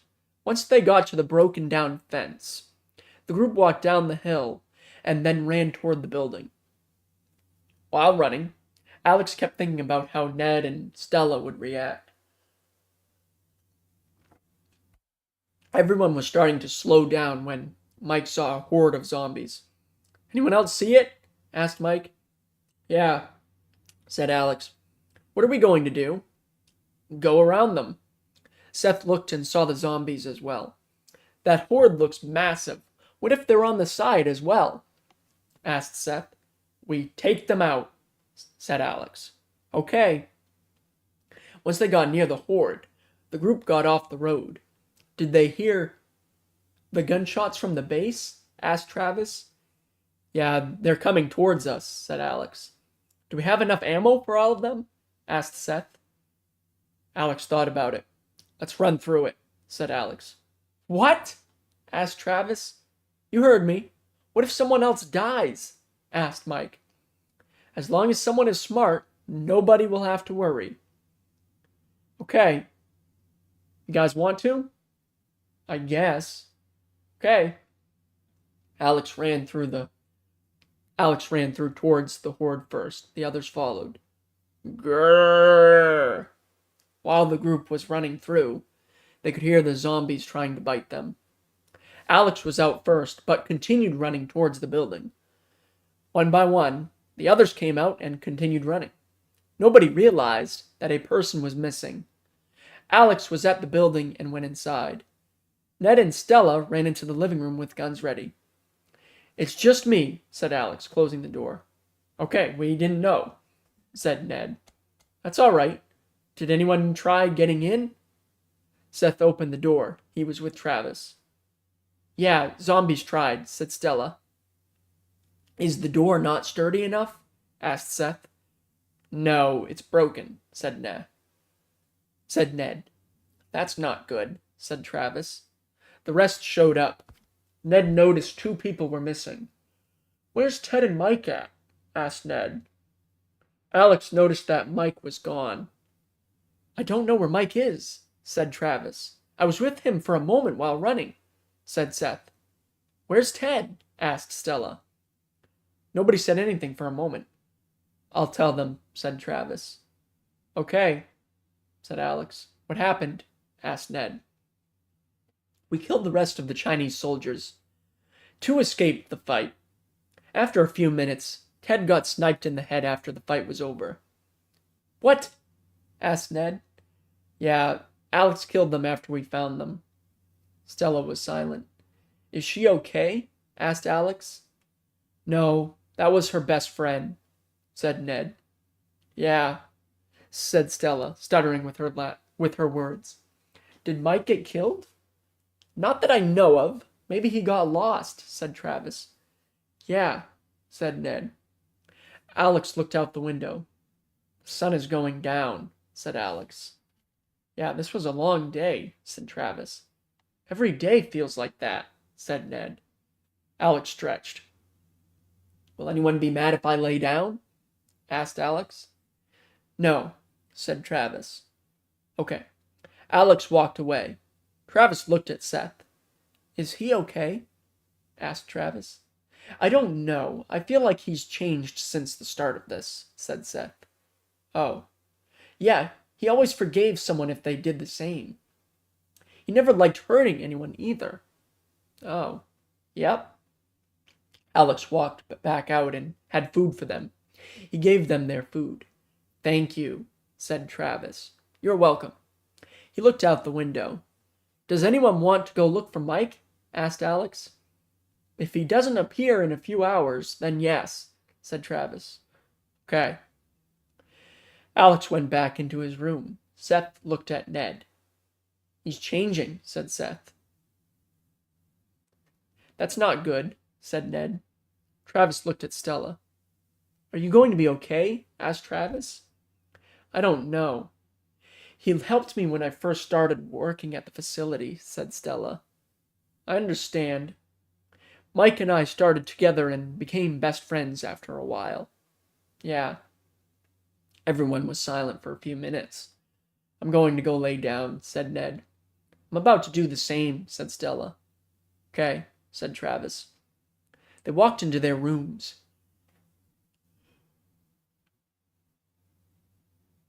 The others did the same. Everyone fell asleep.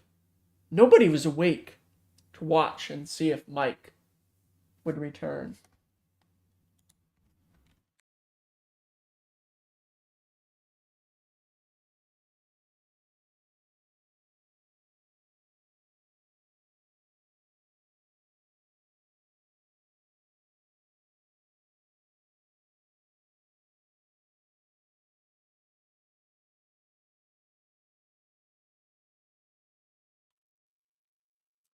Welcome in, Braxton. Just finished up chapter 7. And welcome in. Alright, so have about 40 minutes. So let's see here. Let's see if this works.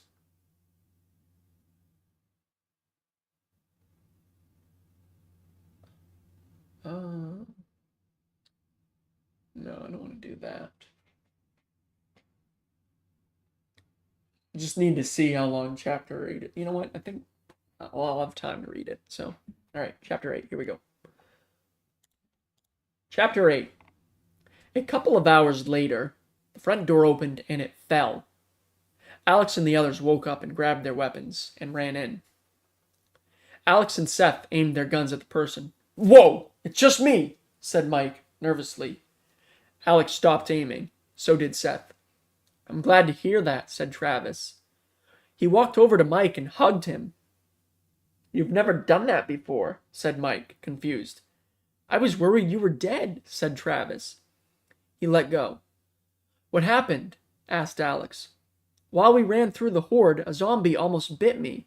I quickly turned and ran the other way," said Mike. "At least you're alive," said Seth. "Yeah." He looked at Stella. "Did you tell her?" asked Mike quietly. "Yes," said Alex, whispering back. "Okay." Seth went to try to put the door back on. "It won't get back on," said Seth. "That's not good," said Travis. "Should one of us stay awake and watch?" asked Ned. "No, we need to leave," said Alex. "Why?" asked Mike. "The person on watch will get bored and fall asleep." "That's true," said Stella. Seth tried again. "I got it," said Seth happily. The door fell. "Never mind." Alex looked at Mike. "Are you okay to walk more?" asked Alex. "My legs hurt. Can I sit for a while?" asked Mike. "Yes." "Thank you." "You're welcome." "When he's okay, are we leaving?" asked Seth. "Yes. I don't want anyone to get attacked by zombies." "Okay." Alex walked away. "He doesn't want us to get attacked, but he wanted to run through a zombie horde?" asked Travis quietly. "I guess," said Seth silently. Alex walked back out with his stuff. "Are we leaving?" asked Seth. "Once again, whenever Mike's ready." "Yes," said Alex. "Okay." Mike found a candle and lit it. After 10 minutes, he stood up.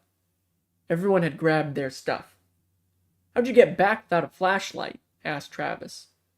"I don't know. I got lucky," said Mike. "Once we go out there, have your weapons ready," said Alex. "Okay," said Seth. Alex zipped the bag back up and then put it on his back. "Let's go," said Alex. They walked out. "Now, the moon is bright. We will see if a horde of zombies coming from a mile away," said Alex. "Yeah." They started walking. "Do you think that someone will try to attack us?" asked Seth. "No, but you never know," said Alex. "It's strange how we've only had problems with people this entire time," said Seth. "Hey," said Alex. They were silent for a few minutes. "Did anyone notice when we were back at the base that all the dead people were missing?" said Travis. "Yeah, they turned into zombies," said Mike. "I thought they didn't turn until they got bit." "No," said Alex. "It doesn't?" asked Seth. No, it doesn't work like that, said Ned. Oh, yeah. They were silent for a few seconds. This is just a guess here. What is? Asked Mike. We have the virus in our bodies already. But if we haven't turned, we're good. But when you die, you turn, said Ned. We're already infected? Asked Seth. Yes. I understand. Just don't die. They had been walking for 30 minutes when a sign appeared in the moonlight. Once they got closer, Alex read it. Now leaving Maine, said Alex. I thought we were already out of Maine, said Seth. No, but we just entered New Hampshire, said Ned. How do you know? Asked Travis. We just passed the line. Oh. Everyone was silent. A house appeared from the darkness. We could go there for tonight, said Seth. It looks safe, said Mike. We can go there, but check for zombies first, said Alex. Okay. They walked to it. Alex banged on the door. No noises came from the inside. It sounds safe, said Mike. Alex opened the door. He went inside and knocked on every door. It's safe, said Alex. They went inside. Alex was looking for candles but found none. We're going to be in the dark. Is that fine with everyone? Asked Alex. Hey, as long as we're okay, said Mike. Okay. Alex picked a room by himself. I'm going to go lay down. My head hurts, said Alex. Okay, good night, said Seth. He walked into his room. He vanished into the darkness. The others walked away and lay in bed. A few hours passed. The sun rose, and Ned was the only one still awake. He decided to do what he had been thinking about. He stood up and grabbed his stuff. He walked out of the room towards the door and opened it slowly. Please don't squeak, said Ned silently. He steadily opened the door without any problems. When the door closed, it squeaked. He thought nobody had heard it until Stella peeked out the window. She saw him and left the window. He thought that she would leave him alone until she opened the door and left it open. Where are you going? Asked Stella silently. Somewhere else, said Ned quietly. Why? That leader is going to get us killed. Are you sure about that? Yes, I'm sure. He doesn't seem like he would. How do you know that? He made us leave that other place after the door fell. Did you forget that they fought soldiers? No, but Ned cut her off. In the process of also making Ted die? Asked Ned, silently. That wasn't his fault, said Stella quietly. Believe what you want. I'm leaving. Without telling anyone bye? You can tell them for me. You're smarter than this. I know. You're acting like a child. How? 'Cause one bad thing is making you want to leave your friends behind. If you're trying to stop me from leaving, it's not working. Are you sure about this? Yes. I'm going to stay here. Okay. Maybe we will meet again. Yeah, maybe in a safer spot. He walked away. Bye, said Stella. Ned didn't reply. She walked back inside and went back to her bed. Stella lay in bed, waiting for the others to wake up. A few hours has passed. Mike, Travis, and Stella were awake. They were sitting in the living room. How was your sleep? Asked Mike. Good. I needed it, said Travis. Yeah. Mike looked at Stella. Are you all right? Are you okay? Asked Mike. No, said Stella. What's wrong? Asked Travis. Seth walked out. Go check where Ned was, said Stella. Mike and Travis both stood up. They went to the room. What's going on? Asked Seth. You'll find out in a minute, said Stella. They returned. There's nothing in there. Did he move rooms? Asked Travis. No, said Stella. Where is he then? Asked Mike. He left this morning. I couldn't make him change his mind. What? Asked Seth. Yeah, I tried to stop him, but his mind was set. Did he give a reason? Asked Mike. Yes. What was it? Asked Travis. He doesn't trust Alex. Why? 'Cause Ted died. That wasn't his fault. That's what I said. He made us leave a place that was unsafe because the door fell. Did you mention that? Yes. Alex walked out. Should we tell him? Asked Travis. Yeah, he's the leader. He should know, said Stella. Seth looked at Alex. We have to tell you something, said Seth. That Ned left and Stella tried to stop him? Asked Alex. Yeah. Did you hear us? Asked Stella. Hey, you guys, we're talking a little loud. Oh. Should we try and find him? Asked Mike. No, he left hours ago. He's not near here anymore, said Stella. Seth looked at Alex. Are you mad? Asked Seth. No, that was his choice, said Alex. Okay. He went silent for a few moments. We're leaving this place today, said Alex. Why? Asked Mike. To find a safer place with more people. Okay, that's not a bad idea, said Seth. When are we leaving? Asked Travis. Soon. Alex stood up and walked into his room. He returned with food and water. Here you go, said Alex. He handed everyone something to eat. Thanks, said Travis. Any time, said Alex. They ate it. Stella looked out the window. There are zombies, said Stella. Alex looked out the window to see how many there were. There isn't a lot, said Alex. Should we take them out? Asked Travis. Why? Asked Mike.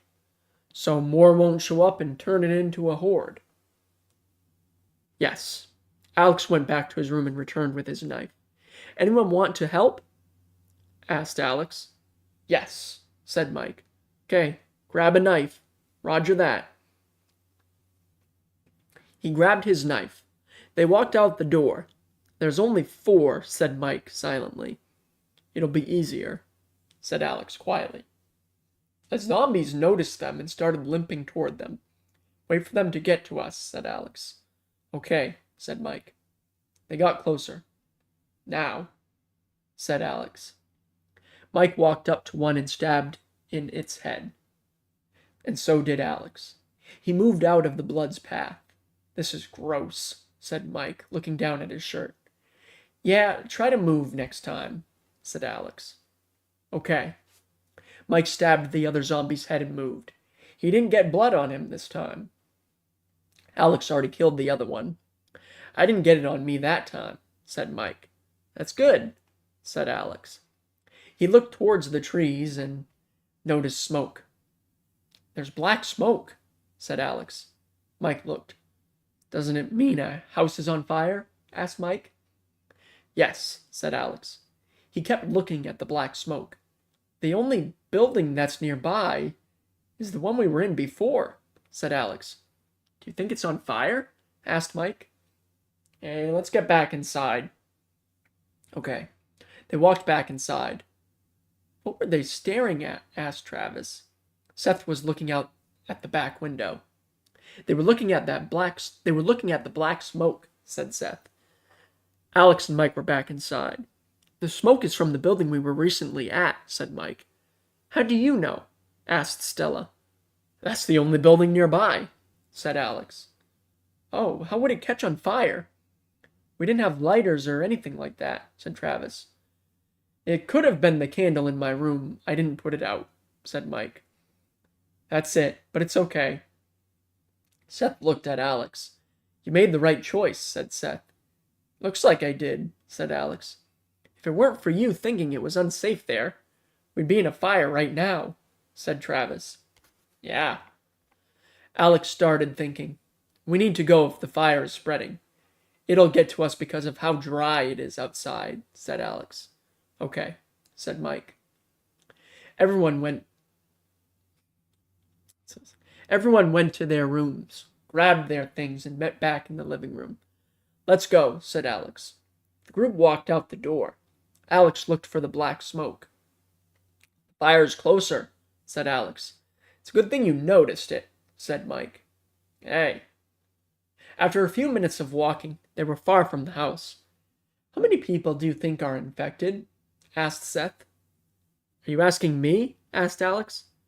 "No, I'm asking the scientist." "Oh, we wouldn't know," said Stella. "Why?" asked Seth. "We can only make a prediction." "Aye." Alex looked back and saw no black smoke. "We're not near it anymore. The smoke is gone," said Alex. "That's good," said Seth. They heard gunshots. "Those sound nearby," said Stella. "It's coming from the left side," said Mike. "Should we go see if they need help?" asked Travis. Alex thought about it. The gunshots were continuing. Mike made his own decision and ran toward the gunshots. The others followed. "I'm sorry, Alex, you were just too slow to decide," said Mike, running. "That's okay, I should have thought faster," said Alex, sprinting. The gunshots were closer. Mike could see the people who were shooting. Zombies were swarming the people. They noticed the group. "Help!" one yelled. Alex and the others ran out of the trees and started to help the people. Seth shot one in the head. The zombie horde was slowly getting smaller. Alex was closer to the people. He abbreviated a zombie's head. Seth sliced an arm off, then stabbed its head. More were dead, leaving 5 left. The other people killed the zombies. "Thank you," said a woman. "Any time," said Alex. "Where'd you all come from?" asked a man. "From the trees," said Mike. "I think he's asking before that," said Travis. "Yep." "We were walking, hoping to find a safe place to stay," said Alex. "We have a place and it's secure," said another man. "Why are you out here then?" asked Stella. "We got informed to come out here and take out the zombies." "Does that mean your place is heavily guarded?" asked Alex. "Somewhat." "That's good." "You guys can join us if you want," said a man. Alex looked back at their group. The team shook their heads yes. "We'd love to," said Alex. "Okay, follow us," said the man. "Okay." They started walking towards a river. "How far is it?" asked Mike. "Past the river," said the woman. "Okay." They walked through the water. "It's in my shoes," said Seth. "You'll be fine. There are worse things to worry about," said Alex. "True." After 10 minutes of walking, the group arrived at a field. "That's a lot of zombie bodies," said Mike. Yeah, a horde got close," said the woman. "You guys have trained people?" asked Seth. "Yes." "That's great to hear," said Alex. They continued walking and arrived at a large gate. "Here we are," said the woman. "Who's there?" asked a deep voice. "Ashley." "Welcome back. Did you lose anyone?" "No, but we brought back a group." "That's good." "Hey, they helped us take out the zombies." "Was there a larger amount of zombies than we assumed?" "Yes. Can you open the gate?" "Of course." The gate slid open. "Come on in," said the man. They walked through. "Are they great with their aim?" "I didn't get to see much, but I know he is," said the woman. She was pointing to Alex. "Thanks, but the rest are also great," said Alex. "That's good." The woman noticed someone walking down. "Here comes the owner of this land," said the lady. The man closed the gate. "I heard there were more people," asked the owner. "Yes," said the lady. "How'd you know?" asked the man. "I was nearby." "Okay." The owner looked at the group. "Welcome in. Before any of you ask, my name is Beth." "Hello," said Seth. "We have a large amount of space for everyone to live." "That's good to hear," said Mike quietly. Travis looked at him and then looked away. "You can follow me," said Beth. They started to walk. "There's not many people here, besides the people who lived here and the other few people that have been found. Do you guys have electricity?" asked Seth. "No, but we have a group trying to find solar panels." "That's good." They walked towards buildings. Those two are hotels. I wouldn't bother living there unless you want to climb 5 flights of stairs, said Beth. Do you have any other spots? Asked Alex. Yes, follow me. They walked past the hotels and saw 10 houses. Nobody lives there, but if you want to go there, you can, said Beth. I'm fine with that, said Alex. I am as well, said Seth. You can go pick what you want. Okay. Before anyone goes, was there a leader for this group? Yes, said Travis. Who was it? Me, said Alex. Okay, you can remain the leader you were. Okay. She walked away and the others went to pick their houses. Seth walked over to Alex. Do you want to live together? Asked Seth. Sure, said Alex. Okay. They walked inside and looked around. They have food, said Seth, opening a cabinet. That's good, said Alex. They walked upstairs. It's just a normal house, said Seth. That's okay. We're safe enough, said Alex. That's true. They walked into different rooms and checked the closets. They have clothes, and all of it is my size, said Seth happily. Same with me, said Alex. He changed out of his bloody shirt and then looked in the dresser. This is great. Everything here is my size, said Alex to himself. He changed out of his clothes and put on new ones. Seth did the same. He walked into Alex's room. Nice, we had the same idea, said Seth. Looks like we did, said Alex. Yeah, a good thing too. Hey. They walked back downstairs. I wish others will find this place, said Seth. I do as well, said Alex. We have gotten it good since this all started, besides the attack. Yeah. They sat down on the couch and the other 3 walked in. Looks like they found the clothes as well, said Travis. Hello to you then, said Seth. Is that what you guys walked over to tell us? Asked Alex. A little bit. We also wanted to see if every house looked the same, but it looks different here, said Mike. Aye. How many bedrooms do you guys have? Asked Seth. 2. Asked Seth. 3. Aye. How many bedrooms do you guys have? Asked Seth. 3. So we're all living together, said Stella. We have 2. That's convenient for us, said Mike. Hey, said Travis. They were silent for a moment. Are you guys right beside us? Yeah, that's good. The group was silent for another moment. I'm going to explore so I can know this place more, said Stella. I'll likely do the same, said Seth. Okay, see you guys later.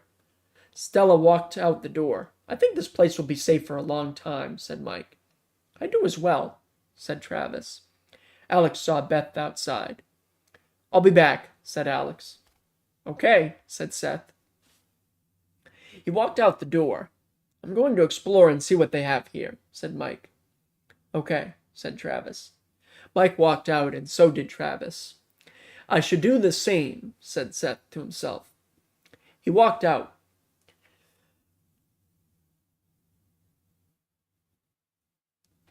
Hi, said Alex after walking to Beth. Hello. Did you find your place? She asked.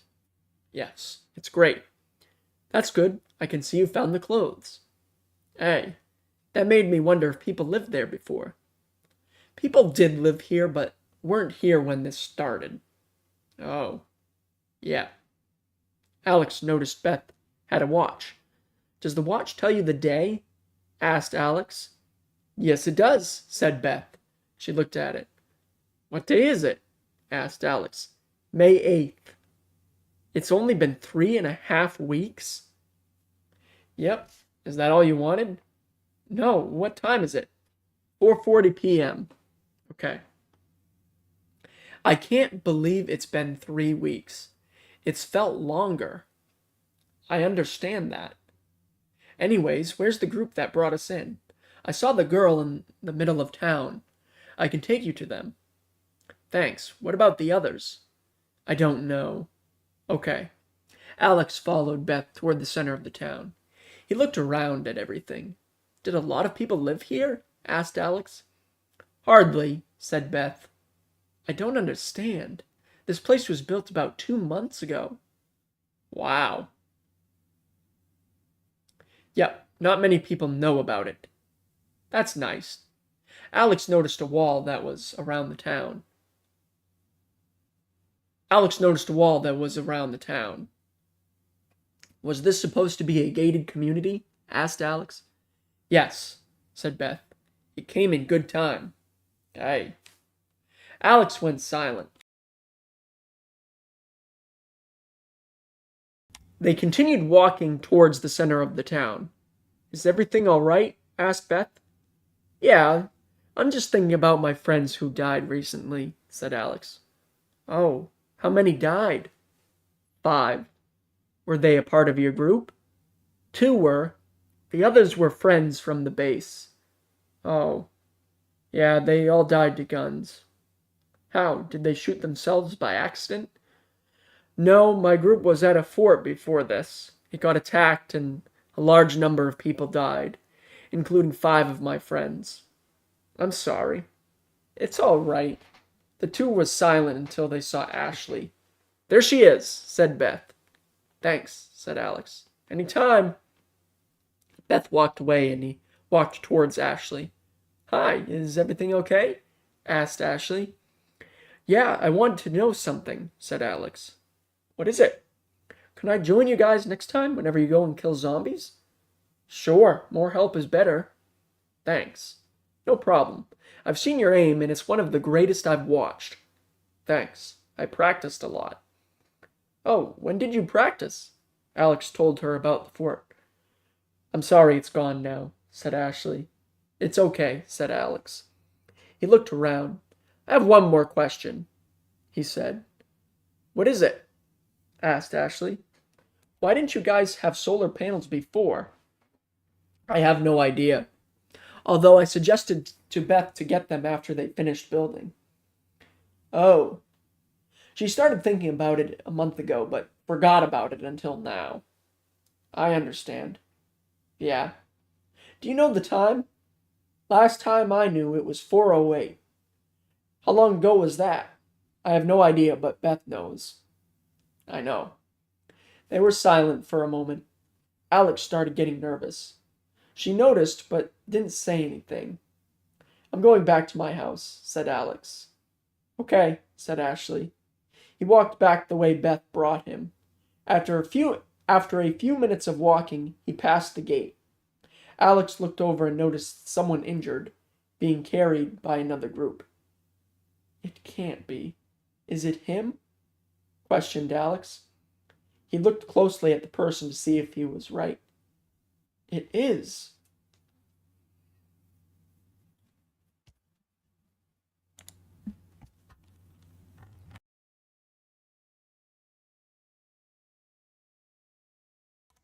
Well, that is the end of chapter 8. Now it's 12:50.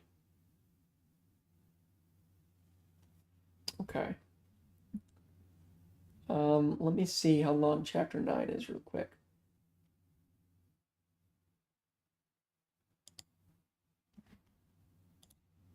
Well, I can't let you guys see it for now. Uh-oh. There.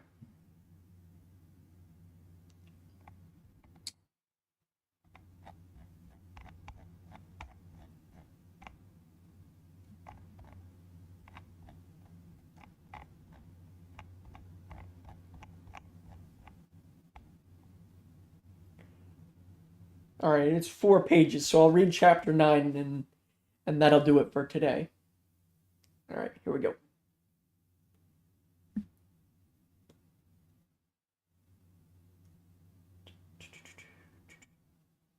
Okay, why isn't it working? I screwed something up. Give me one moment.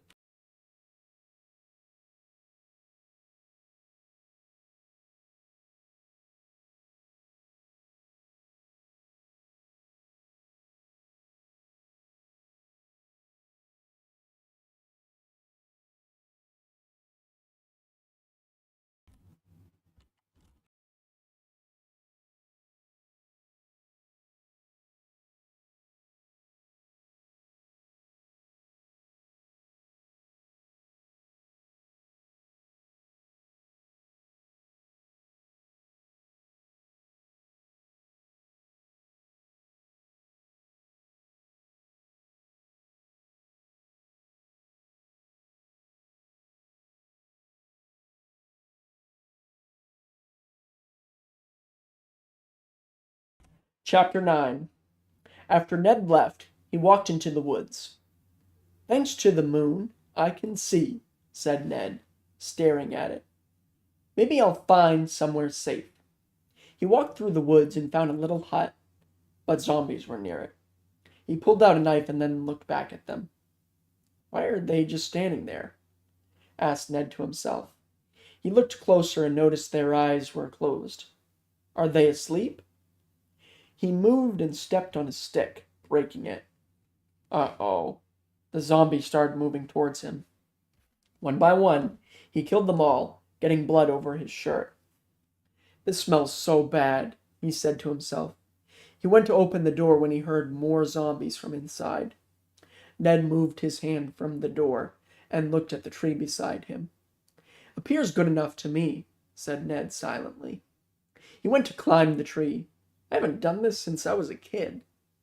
He continued to climb the tree until he found a branch. Ned made sure it was sturdy enough for him to stay on. He sat down and then slowly moved backward to the tree. Ned looked down. "It's a good thing I don't move in my sleep," he said to himself. He looked for another branch to put his weapon on. "I'll just keep it on me," said Ned silently. He fell asleep after a few minutes. 2 hours later, he woke up. Ned looked around. He saw fire in the trees. Ned knew it was going to spread rapidly. He panicked and fell out of the tree, landing on his feet. The pain went up his legs, making him fall. "Ow!" cried Ned silently. He was on the ground for a few minutes when he tried to stand up. After he stood up, he slowly walked. Ned looked at his leg and saw a bone sticking out. Ned collapsed to the ground.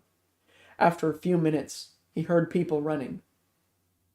"Alex?" asked Ned. Nobody responded. He closed his eyes for a few minutes. He felt himself get picked up. He opened his eyes, realizing that people were helping him walk. "Hello?" questioned Ned. "Hi," said the man. "Where are you taking me?" He could hear gunshots. "To a safe location. You'll get medical treatment there," said another man. "You're losing a lot of blood. We'll get you through." "I know. There's a bone sticking out." Ned's vision was blurry. "I know. We see it," said a man. The other guy looked behind them. "Be sharp. Zombies behind us," said the man. "Okay." They stopped walking and set Ned down. "Where are you going?" asked Ned. "To take out the zombies," said the man. "They aren't bugging anyone, though." "I know, but I don't want them to attack us while we're with you." "I understand." Ned was in a large amount of pain. He heard the zombies fall. "We got them all. Let's get going," said the man. Okay. They walked back to Ned and slowly picked him up. The men started to walk. The gun firing stopped.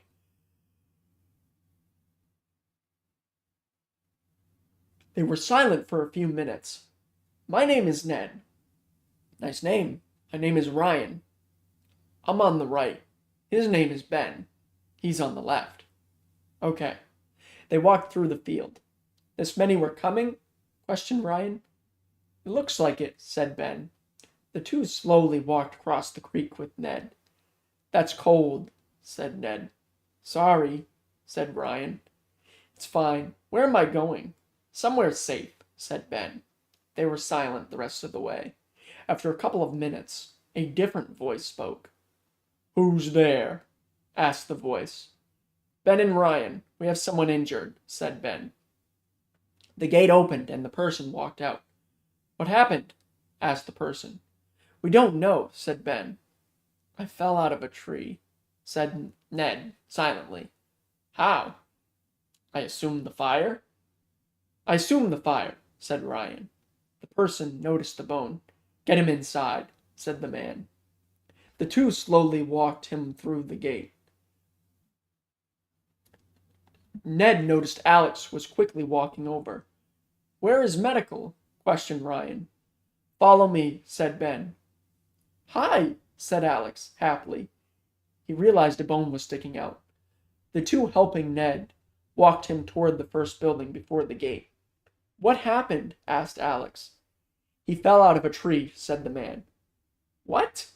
Yeah, do you know him? Hey, we were a part of the same group, but he left last night. Oh, why? I don't know. Oh, yeah. Oh, yeah. Alex walked away to find the others. After 5 minutes of searching, he found Travis and Mike. Hey, said Alex, walking up. What's up? Asked Mike. Ned was brought here. He's injured. What? Where is he? Asked Travis. The medical building. The first building in front of the gate. Okay. They walked away while Alex went to find Stella and Seth. After a few minutes, he found Stella, and while he was telling her, Seth walked past. What? Asked Seth. Ned's hurt. He's in the medical building, said Stella. I'll take you guys to him, said Alex. Okay. They walked towards the building and walked inside. Mike and Travis were by the door. Is he in there? Asked Stella. Yes, but they're trying to get the bone back in place, said Mike. Ow! Yelled Ned loudly. I could never imagine the pain he's in right now, said Seth. For a few minutes, they could hear Ned yelling. 3 minutes later, the screaming stopped. Do you guys think they fixed it? Asked Mike. I don't know. Sounds like it, said Travis. It was 5 minutes before the door opened and a man walked out. Are you guys done? Asked Alex. Yes. Yeah, you guys can go in, said the man. They walked in and realized there wasn't anyone else in there besides Ned. Did you do that by yourself? Asked Alex. Yes, I'm the only doctor they have, said the man. Oh, said Mike. Hey. Alex was by Ned. What if more people find this place? Asked Travis. Then I'd need more help. I wish more doctors would find this place, said the man. Yeah. The doctor walked away. I'm sorry, said Ned. For what? Asked Alex. For leaving. If I didn't leave, I wouldn't have gotten injured and we wouldn't have found this place, and we would have found this place together. It's okay, but how did you get hurt? I fell out of a tree. I know that part, but how did you fall? I panicked when I saw fire. Were you in the woods? Yes. I thought it was going to spread fast because it hasn't rained. Oh, I see. The doctor walked in with crutches. You won't be able to walk without these for a while, said the doctor. How long? Asked Ned. 2 months. I understand. The doctor put the crutches against the bed. Don't those cost money? Asked Mike. Not anymore. Everything is free now, said the doctor. That makes sense. Of course it'd be free. Nobody has money, said Travis quietly. Seth heard him but ignored him. They were silent for a couple of minutes. Where are my weapons? Asked Ned. I have them in a cabinet, said the doctor. He opened the cabinet door to show him. My apologies, said Ned. It's okay. I know you need them, but you don't right now. Yeah. He sat up and grabbed the crutches. Do you need help? Asked the doctor. Yes, said Ned. He helped him off the bed and started to help with the crutches. The doctor lowered them. Is that better? Asked the doctor. Yes, thank you, said Ned. If you need help, I'll be here. Okay. Mike looked at Stella. Do you want to live with Ned? Asked Mike. The doctor looked at Mike. He has to live in this building until the healing process is wrapped up, said the doctor. Oh, where would I be staying? Asked Ned. The room beside us. Okay. The doctor left the room, opened the door, and walked back in. I got the door open for whenever you're ready to go, said the doctor. Okay, but I have a question, said Ned. What is it? Am I able to go outside? Of course. Okay, I didn't know. That's all right. Ned started to use the crutches towards the door. Where are you going? Asked Mike. To the room beside us. said Ned. All right, you guys can go if you want. Okay, what are you going to do? Asked Travis. I'm going to lie down. Roger that. The doctor followed Ned out of the room and helped him lie down. He returned, opened the cabinet door, and grabbed the weapons. He'll want these, said the doctor. He was about to walk out. How long will Ned be on crutches? Asked Mike. 2 months, said the doctor. Oh, yeah. I didn't look, but did you put his skin back together? Asked Alex. Yes. Was he in pain? No, it's pain-free. Was he only screaming when you moved the bone back in place? Yes. That's understandable. The doctor walked back out. He used the grafts, said Stella. What's that? Asked Seth. It puts the skin back together without making the person feel pain. That's nice, said Alex. Yeah. The doctor walked back in. He's going to be in there for a while. You guys can come back later if you want, said the doctor. Okay, said Alex. He held the door for them. The group walked out and went outside. I'm going back to the house, said Alex. Okay, said Seth. He walked away. Alex was almost back at his house when he found Beth. Hi, is your friend okay? Asked Beth. He's better now, but how'd you know he was my friend? Asked Alex. The person at the gate told me. Okay. Alex went to walk away. Can I know the time? Asked Alex. It's 6:01 p.m., said Beth. Okay, thanks. No problem. He walked away to his house. Once Alex got to his house, he went in and walked upstairs. He started to yawn. Alex decided to lie down. He got into bed. This is comfortable, said Alex to himself. After a few minutes, he was asleep and didn't wake up until the next morning.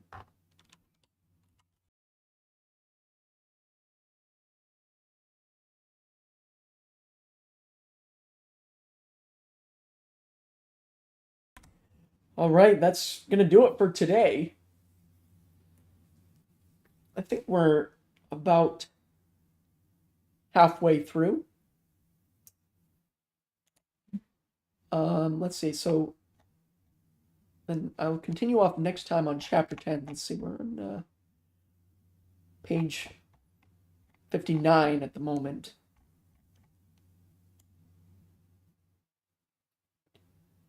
So yeah, it looks like we're almost exactly halfway through. So yeah, I'm gonna end there for today. Zoop. I am gonna end there for today.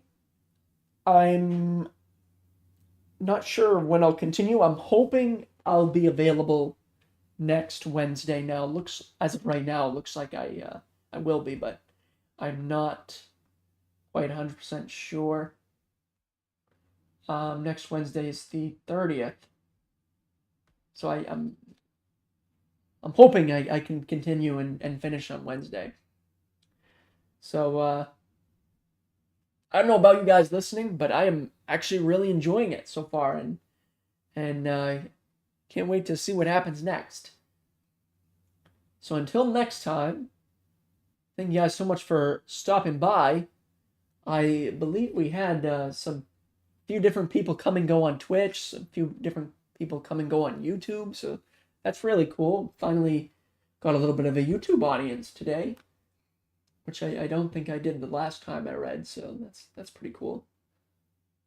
So yeah.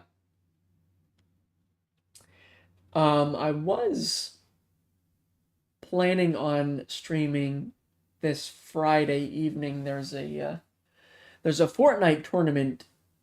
I think it's a Skin Cup duos. I was going to play it with Icy on, but